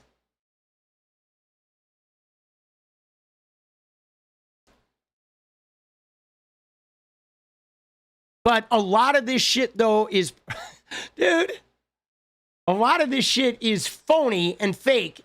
But I do love that. That MAGA is destroying MAGA. Okay.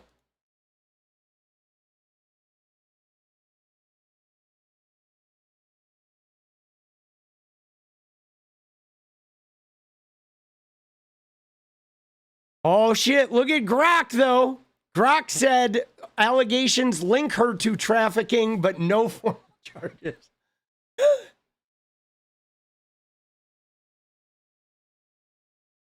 Oh shit. Dude, Lori, yeah, Greg Laurie, he's in the set, dude. I mean the one thing all of these people like share, there's like a couple things that all of these people share. Number one is like massive amounts of cash. Okay, like they are connected to like billions upon billions upon billions. And then the other thing is it seems like they're all Zionists too. And I've said this before, guys, that like there's more Zionists in the U.S. government than there are in Israel. I shit you not. The U.S. government has more Zionists in it than fucking Israel does, dude.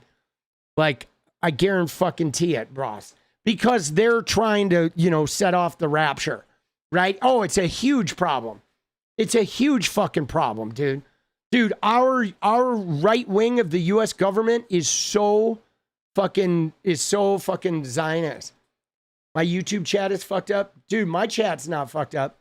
Dude, they're like YouTube is muting you guys. You getting muted? Or what's going on? What's going on with the chat?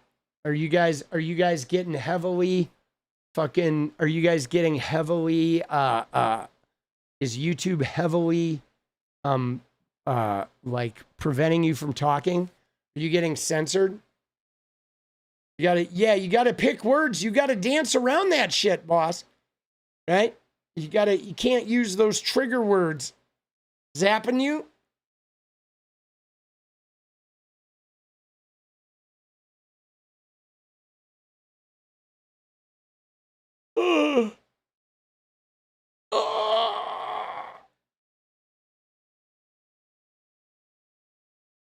Sometimes things don't go through. Yeah, I don't know. I mean, dude, crazy shit. All right, I'm gonna go make videos, guys. I'm gonna go make some shit. We're gonna get out there and see what we got, and we will. Today was a pretty slow news day, so we got to explore some fucking rando shit. All right, which is kind of nice. Dude, I like being able to go down some of these rabbit holes. This shit is kind of fun. It shows in my chat, but not yours. Huh. Oh, just glitches? Oh, that's weird. Yeah, I don't know. So, like, what, do you guys have top chat on, or do you have live chat? Right? Do you have an indicator for that, or just I do? Great work. All right. Oh, if you post at exactly the same time as someone else, it won't post? Huh. That's weird. All right, dude.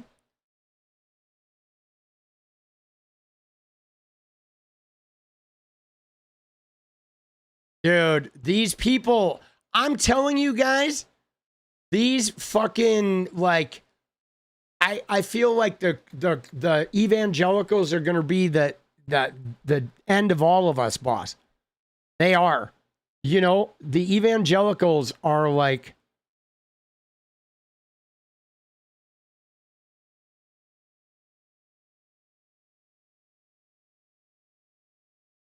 oh, they're going to be our downfall, baby. Yeah, make sure you're on live chat. We see your chat on your computer and we have ours on screen and they don't match. Yeah, I mean, I don't know what that is. I mean, I'm on live chat, right? And you know, so like, and like, I don't know why they don't match sometimes, right? The world, technology, it's an imperfect place. Live chat has two options. Yeah, no, my live chat only has one option. Right? I have top chat or I have live chat.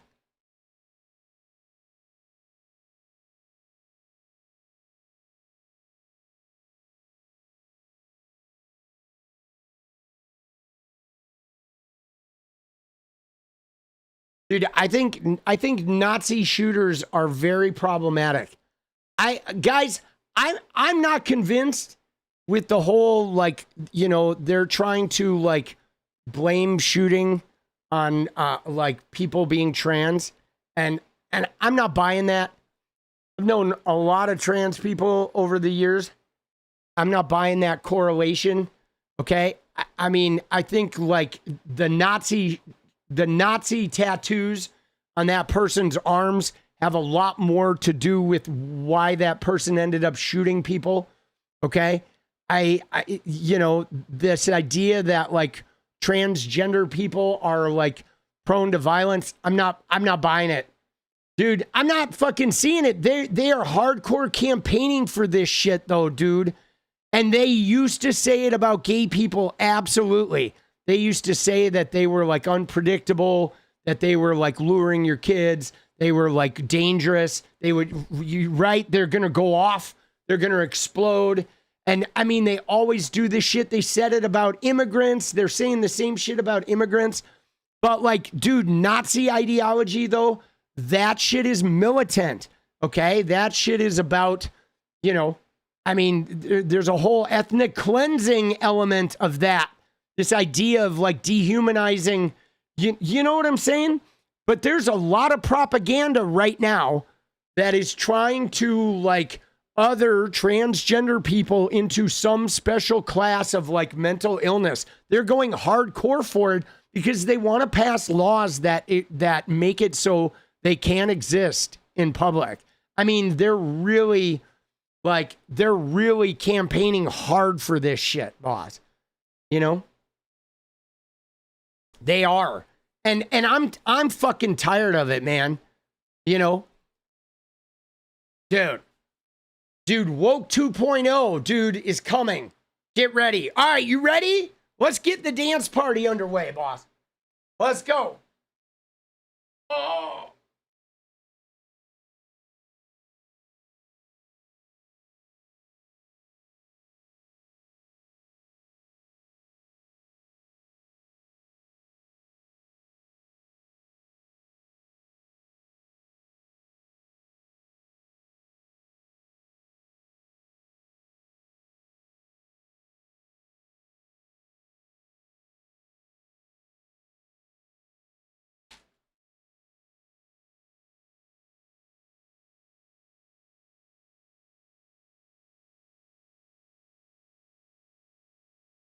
Let's go. Let's go.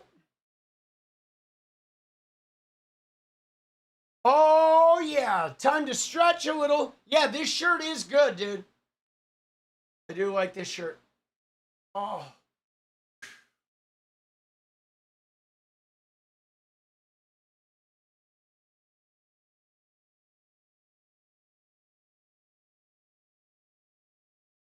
Oh. Let's go, baby. You ready? You ready to bring it? Oh. Oh. Dance party, baby. Dance party incoming. Woo. Dude, I like the colors of this shirt. It's good shit.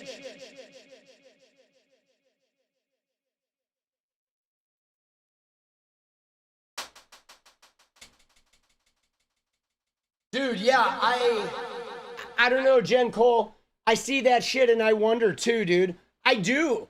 I wonder about like I feel like some act of violence is around the corner, man.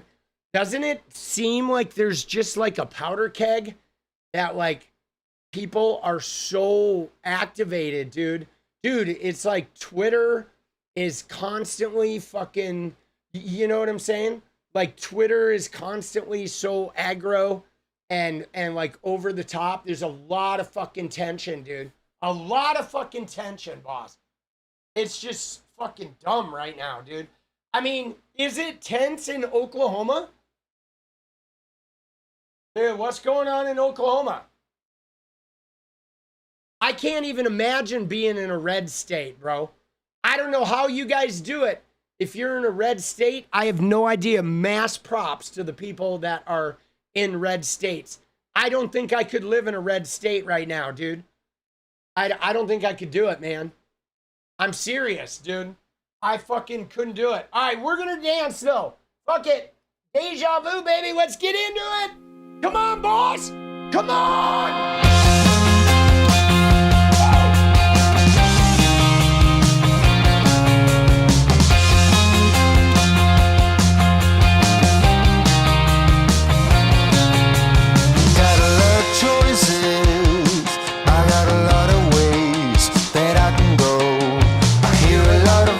They have a lot to say, but I don't know. Been here before, yeah, I do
slowly. This feeling that I have now, almost a bit holy. An notion that I will make it out somehow.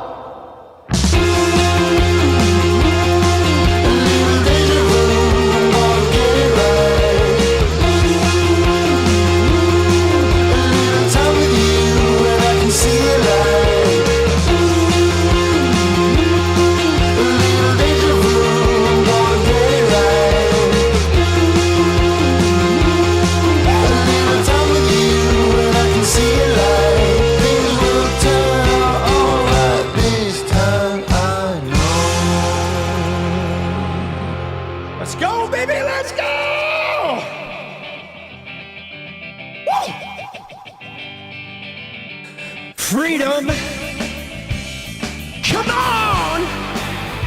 Let's go, baby! All right, guys. I'm gonna go make some videos. I will see you tomorrow. Take care of yourselves, baby. You depend. So you always will. If you arrest yourself again, I'll help you clean up the mess. Thank you guys. Good night. Love y'all. This direction, you know I'm through with you. Your hoops are my obsessions, always jumping through. I'm so tangled, I'm so worthy. I'm just lost in my reflection. Pay attention.